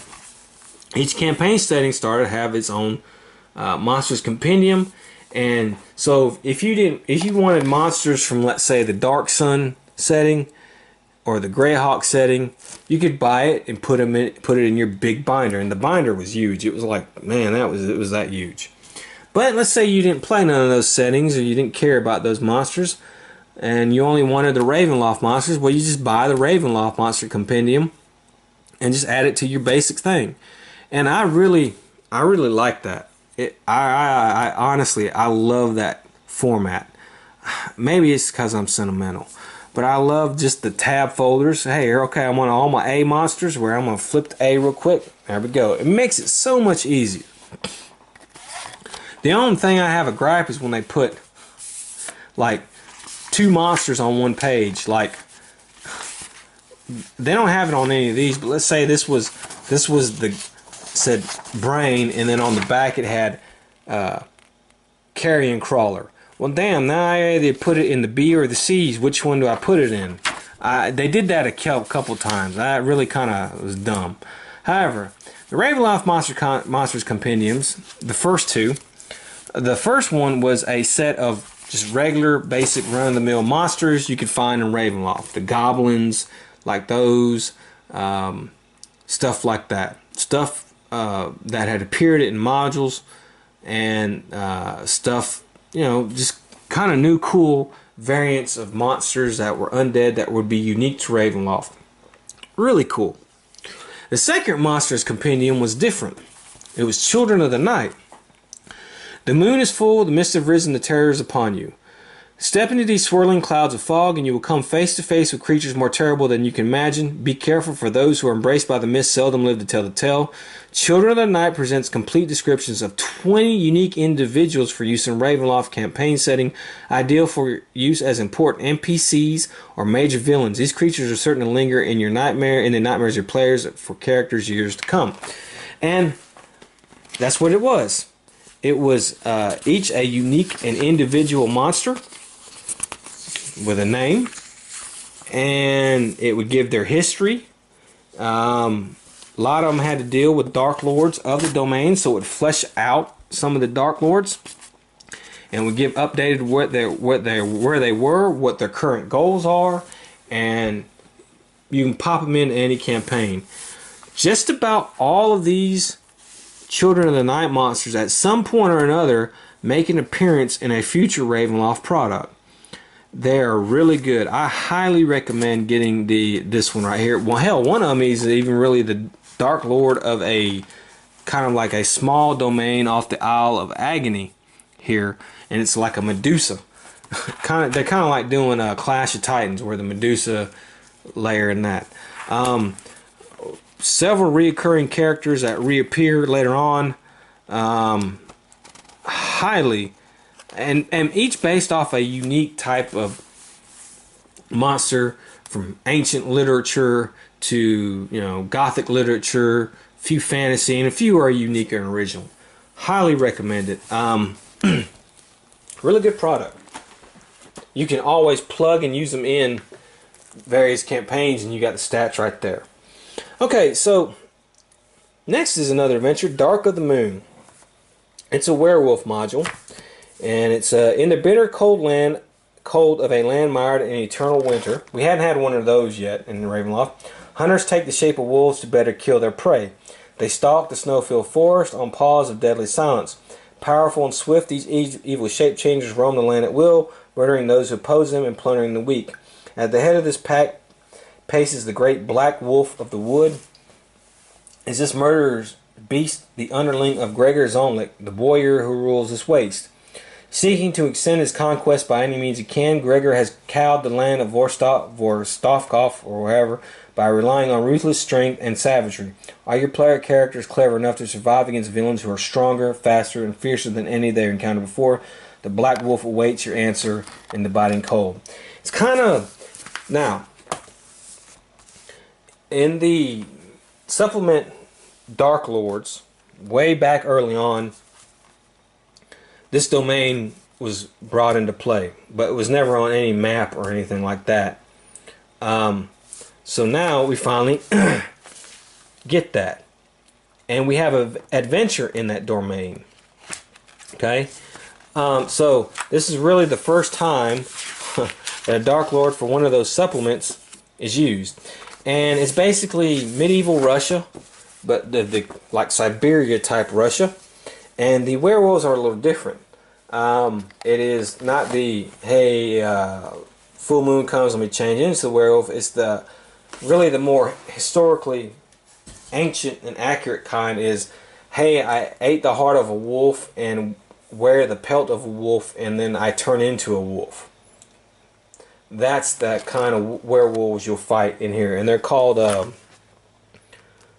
forget what, loup de Nord, I think, kind of werewolf. They're different than the normal werewolves. Loup du Nord. Yeah, you have to do a ritual to become one of them and wear a pelt. It's a good adventure. Very underrated. It uses a Dark Lord that came in after the base set and stuff, so the domain is fleshed out even more. The timeline has been updated. Even more events have transpired. It's a good werewolf module. It's just different, and it takes place in the cold, so you have to keep track of that. And it's a tough adventure. Levels 5 through 9. Highly, I recommend it. $10. Can't get better than that. So next up, we have another Van Richten guide to the created. And these are basically golems. Okay. Armed with satchel and saw, the creator slips into the night. He seeks the freshly dug grave and the unguarded morgue, selecting each body part with care. In the twilight before dawn, he tailors a perfect form, seeing no fault in the livid flesh or the crude black stitching. Creating a new life is his sole obsession, yet the thing he creates only brings misery and death. The golems of Ravenloft boast powers unseen in other realms, for they are shaped by the demiplane's mysterious forces. Join Dr. Van Richten as he exposes the evil that is the created. Learn his theories on construction and animation, and discover his hard-worn notes on the golem's phenomenal strength. Heed well his sage advice, for whether their parts are human or otherwise, the created are cunning and relentless foes, rising again and again from apparent death. Only with the knowledge herein can a hunter utterly destroy such a monster until nothing but ashes and nightmare remains. So another one good one in Van Richten's guides here. Obviously, the guides I highly recommend these. Again, you have a lot of good stories of Van Richten going on hunts, and one that's going to introduce a NPC that will pop up later on in the future. So very important on that note.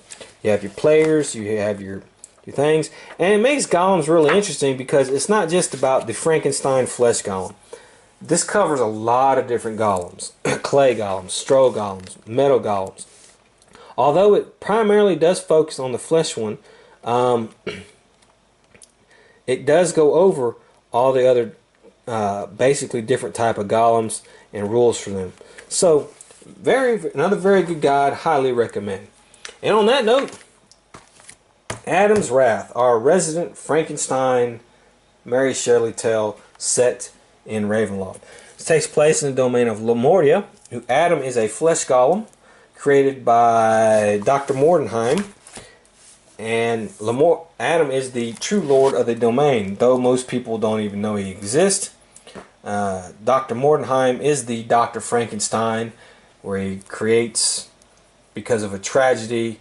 He was a gifted doctor. Now he tried to bring something. His ego got the better of him. He's trying to cheat death, destroy death. So he creates this monstrosity, and of course it turns evil on him, destroys him and his family. And so now he's just trying to keep his comatose wife alive through science. It's one of the most scientific advanced, well, or at least his place is, because it introduces electricity in Ravenloft, where electricity has not been mentioned before, because he is so scientific. So imagine the movie Frankenstein. That's basically what time period this is off of. That time period in Germany, what would it be, the 1800s? something like that, in Germany, with a little bit more, him being a little bit more advanced than the rest of the domain. In the domain of Lemordia, Dr. Victor Mordenheim created Adam, cobbling the creature together from parts of human corpses. 9 years later, Adam wants revenge. Adam wants Elsie, Victor's wife. Adam wants Victor dead. The player character's ship founders on the coast of the domain of Lemordia. A vicious storm leaves them washed ashore, cold and hungry, on the icebound Isle of Agony. Then the terror begins. The adventurers embark on a journey of fear that leads from certain doom on the frozen island to a strange new life at Skallis Mordenheim. To return home, they must challenge Adam himself and discover a portal, a gate that might lead homeworld. Adam's Wrath is intended for a party of 4 to 8 characters of 5th to 7th level, carefully designed to allow a dungeon master to launch from any campaign world or Ravenloft domain. Adam's Wrath is an adventure your characters will never forget if they survive. So Lemordia had never really been too fleshed out before. I mean, it told you what the domain was like and stuff. This module does that. This module details the Lord and Dr. Mordenheim, and it is a pretty good adventure. Okay. However, it does follow some tropes. Okay. First of all, the escape from Ravenloft thing. Defeat the bad guy, find a portal home. Okay, well, yeah, that's kind of played out. Second, the characters kind of die in it again, and Dr. Mordenheim fixes them and tells them to do something for him, and then he'll fix them permanently, right? I can't remember. I think he put like boar hearts or pig hearts or something in them, and they got to do something for him, and then once they do it for him, he'll put their regular hearts in there. So, that kind of thing. But if you can get past those two things, this is a very well done module. It fleshes out Lemordia. It does have a very Frankenstein type feel. So if you love Frankenstein, hey, this is for you. And just forget about that portal back home. Just do a portal to a different domain in Ravenloft or something, because that's basically what you should try for. Like I said, they're still in the Weekend of Horrors type, but I highly recommend it. Next up, and I think it's our final guide. No, it's not our final guide. I'm sorry. Van Ritten's Guide to the Ancient Dead. Mummies. In the caverns, crypts, and chasms of Ravenloft lie mummies and other horrors from whom sleep is a natural state. These are the ancient dead. Dreams of love, glory, and wealth subdue them through the ages, and time grows meaningless until the greedy or foolish disturb their rest. When the ancient dead rise and walk again, evil spreads before them and destruction lies in their wake. In the land of mist, the ancient dead are unique monstrosities of astonishing power, capable of rising again and again despite the efforts of the mightiest heroes. Only Rudolf Van Ritten, Ravenloft's greatest foe of darkness, has accrued the knowledge necessary to stop them. Within this treatise, the Doctor classifies these complex creatures, defines their common characteristics, and speculates upon their sentient abilities. It may be impossible to destroy the ancient dead, but with persistence, good fortune, and Van Ritten's wise counsel, one might send them back to their dreams. This is another good book in the line of Van Ritten.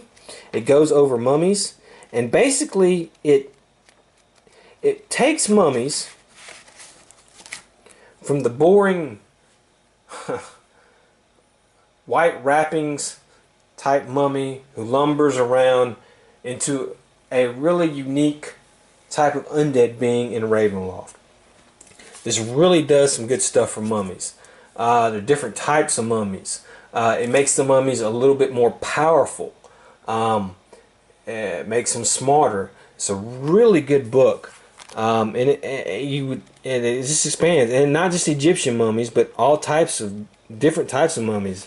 Mayan types. And of course it has the usual stories by Van Ritten of his adventures, stuff players can use, and of course stuff for the DM. Again, another great book in the Van Ritten series.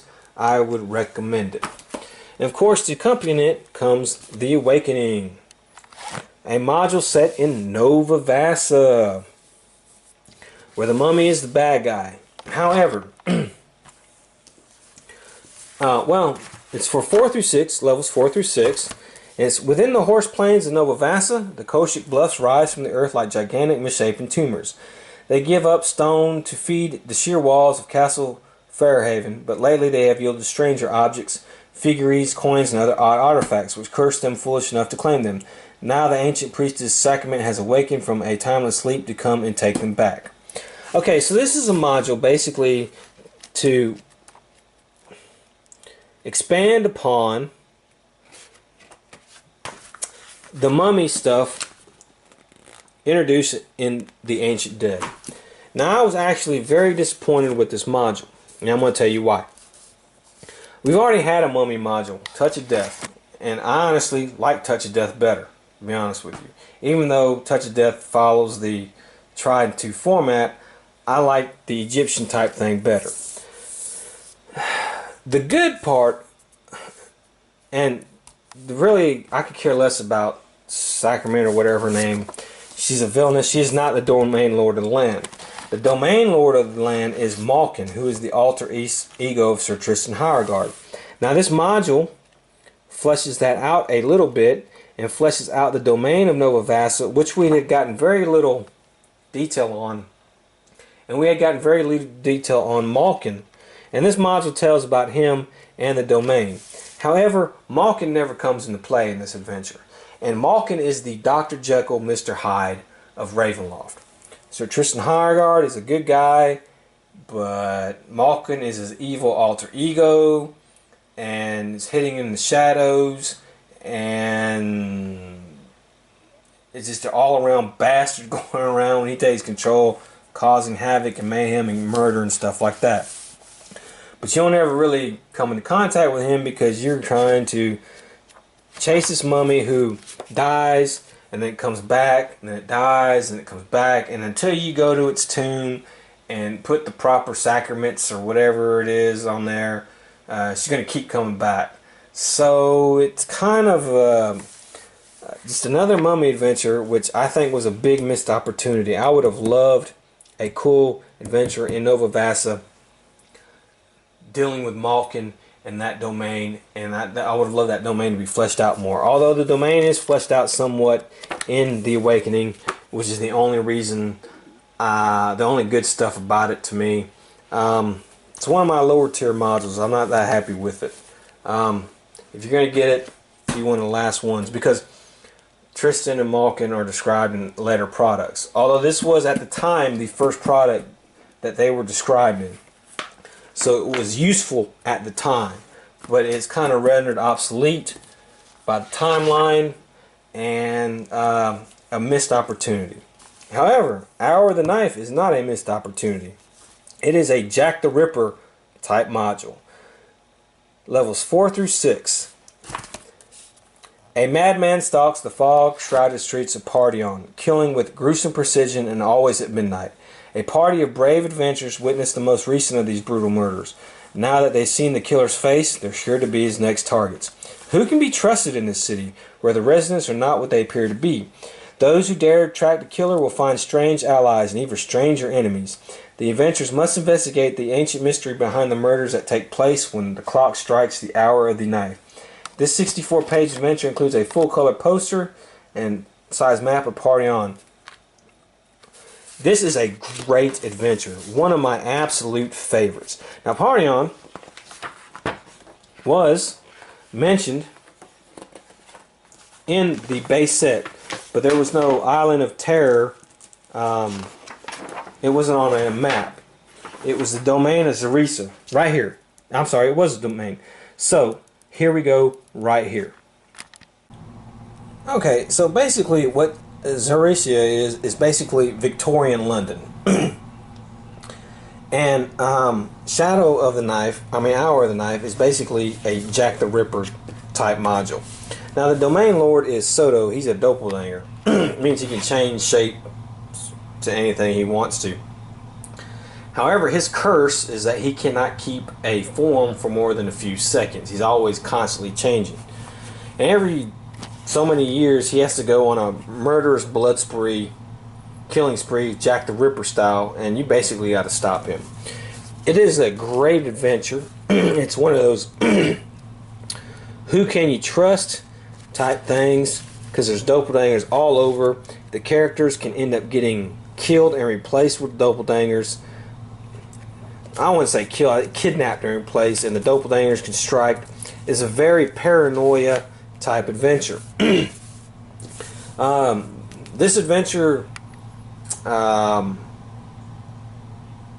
is referenced often in the Ravenloft timeline. This adventure module would get a sequel, Shadow of the Knife. An unofficial, it wasn't officially released, but the creators who created this one released it on the web. I consider it a part of Ravenloft. It's a very good follow-up to this module.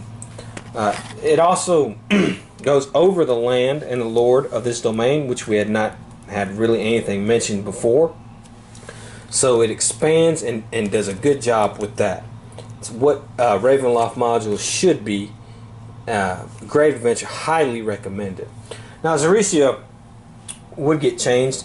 Eventually Part On would just become the domain. The city would just be the domain, shrouded by mist, and it would be merged with another domain, Timor, I think it is, which was in Islands of Terror, and that would just be the Hive Queen ruler of that domain, and she rules an underground sewer system type city under there. So it's like one domain on top of another, and Shadow of the Knife focuses on both of them. Really good, but really good adventure. Highly recommend. Very challenging. Whodunit, Victorian London, one of the most advanced domains in Ravenloft. Very good flavor feel to it. And it's followed by our last module here for our first retrospect, Howls in the Night. A very disappointing module for character levels 3 to 5. The mist of Ravenloft draw close, surrounding unfortunate travelers in their clammy embrace. When they part, they reveal the land of Mordant, a domain of rolling moors and woods, beautiful by day and terrifying by night. A new danger lurks in the haunted moors, hounds whose mournful howls and murderous jaws trap the townsfolk in their homes at night. At the heart of it all lies a curse laid a century ago, a tale of bitter tragedy. Even now you can hear the howls in the night. Okay, Howls in the Night is a dark fantasy murder mystery, but one in which the victim has been dead for 100 years.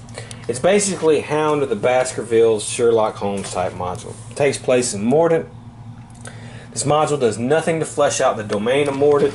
It doesn't even really feel like the domain of Mordant described in Ravenloft 2 or the book. The domain lord makes no appearance. It's basically a choose your own adventure type low level module. I was highly disappointed by this one. I do not recommend it, only for completionists. And so the first era of Ravenloft ends on a down note, but overall, what a great first era of Ravenloft, the weekend of horror years. Now, one last thing I want to add is Ravenloft, like many other campaign settings, TSR, got novels. That's right, TSR expanded into novels and started writing novels set in the Ravenloft universe. Now, I don't know about a lot of the other domains. The only Dungeons and Dragons novels I ever read before this were Dragonlance, and I loved Dragonlance. The original Dragonlance, and then the sequel with the Test of the Twins, Time of Ten and stuff. So I didn't know none of these authors.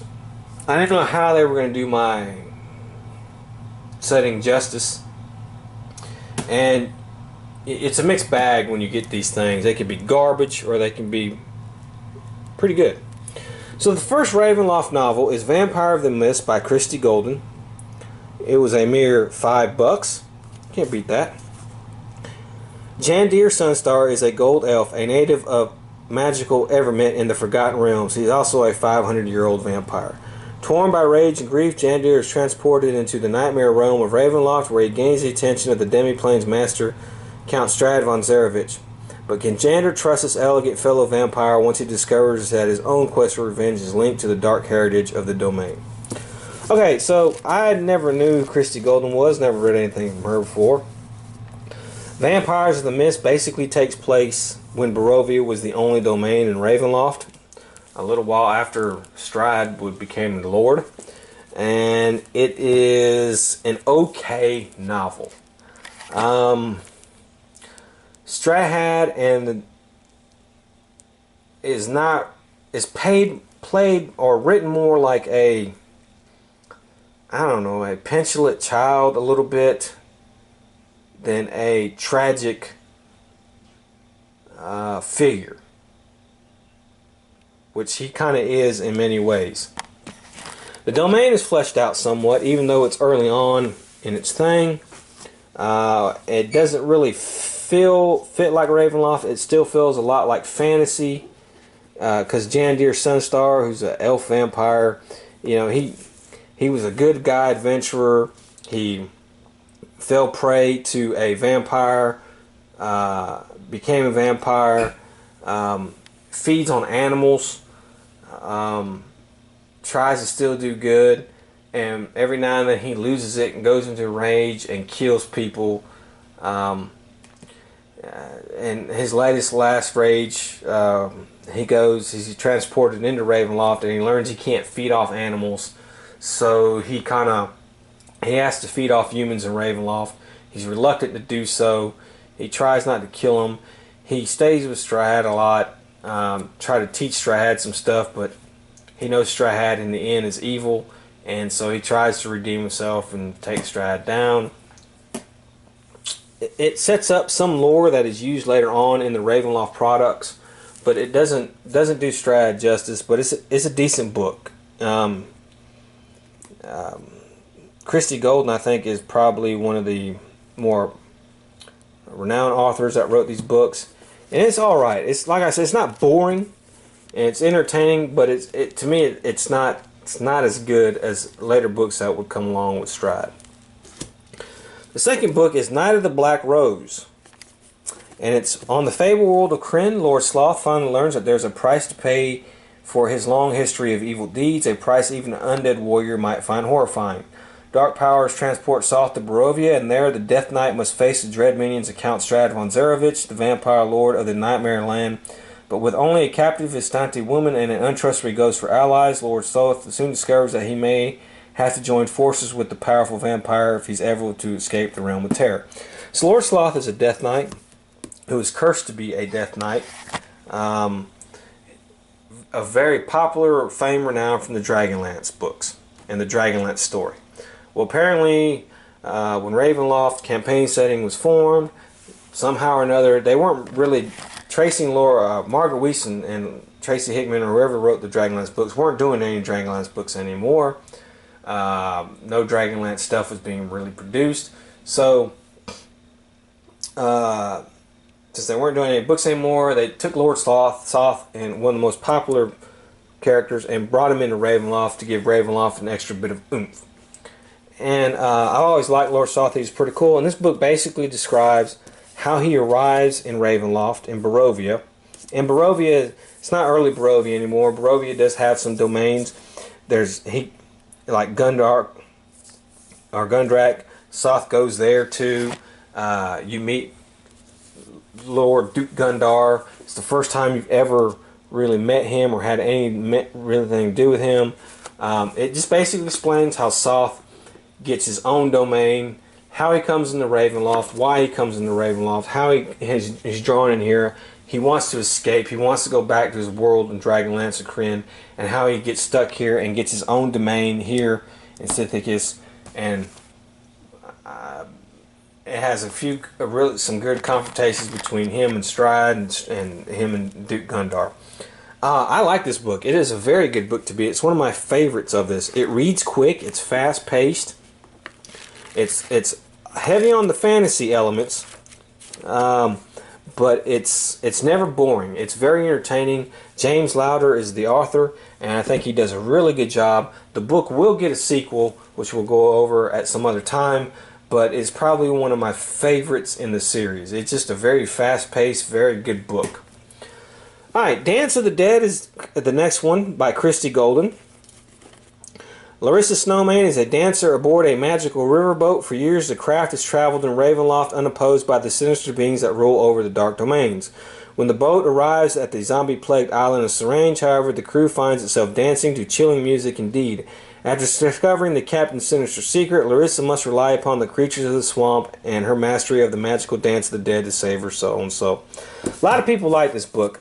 I didn't really care for it. I found it boring, and it takes place here, which we had Night of the Walking Dead. It also, though, one of my good points about it is that Anton Mizroy, the zombie lord of the dead, Lord of Sarange, is in this book and plays a prominent role. However, how he's written in this book does not fit with the idea of how he was supposed to be in the core box set. I think she took some liberties and changed him, and they actually ended up reconning that in future Ravenloft products, mainly this one, and changed him from how they originally he's supposed to be, a rotting zombie lord, into a elegant plantation, New Orleans plantation owner of the Victorian era who has control of zombies and the dead, and who's kind of actually undead himself. It introduces a few things. Larissa Snowmane comes back again in a later Ravenloft product, but honestly, I didn't think it was that good. So for her, it was like an okay one, a bad one, but she will have a good one coming soon. Heart of Midnight, J. Robert King. And it is revenge. The word rings in Casimir's mind. He has laid his plans for a decade, 10 years among the scruffy children, the rats and the fleas of an orphanage. At last, Casimir sets his intricate scheme into motion, seeking glorious revenge upon the man who slew his mother and made him an orphan. But revenge is a merciless master. To slay his nemesis, Casimir summons a dark and powerful curse, and when that terrible curse is summoned, he must confront the greatest foe of all, himself. That's another one I didn't care for. I don't care for J. Robert King's writing style. The book takes place in Cartacus, which was Feast of Goblins, and the domain lord, Lord Harkin Lucas, who was also in Feast of Goblins, is in this book. He's not in a majority a lot, but he's in this book. I found this book just to be boring and really add nothing to the table. I like, though they do use some elements from this book, which they try to use elements from all the books in later Ravenloft products. I could have cared less about Casimir and his story and his plight and basically what was going on. I mean, it fleshed out the domain a little bit, but honestly, I just didn't care for it. It was just boring, and I don't like his writing style. If you like his writing style, maybe you'll like it, but I still found it to be boring and uninteresting. And so one of probably the best books, debatably the best book in the Ravenloft line, is Ystrahad. Now this book by P.N. Elrod, who P.N. Elrod is a famous author who's written horror vampire books before, and this book was the first, I think only book to get the hardback treatment. It got a hardback treatment, and then it will later come out paperback. And it says, some of the parchment pages were the color of cream, thick and substantial, made to last many lifetimes. Other pages were thin and desecrated, positively yellow from age, and cracked alarmingly as Van Richten turned them over. There was no ornate illuminations, no fussy borders, only lines of plain text and hard black ink. The following handwriting was a bit difficult to follow at first. The writer's style of calligraphy had not been in common for use for 300 years. No table of contents, but the dates, it looked to be some kind of history. He turned the first page and read, Ystrahad, Lord of Barovia, well aware certain events of my reign have been desperately misunderstood by those who are better at garbling history than recording it. Hereby sit down an exact record of those events, that the truth may at last be known. He caught his breath. By all the good gods, a personal journal. This is basically Strahd's story. Now, we all know Strahd's story from the first original Ravenloft module and then detailed in the core set. But this really goes in depth and kind of changes things. It makes him more of a tragic figure, which I like. This is a very good book, and I consider it a must-have, to be honest with you. It's never really boring, although it's not evenly paced. But it's never really boring. I think Strahd is written very well. I think he fits to what they wanted him to be, to what he ends up becoming, and it tells his backstory from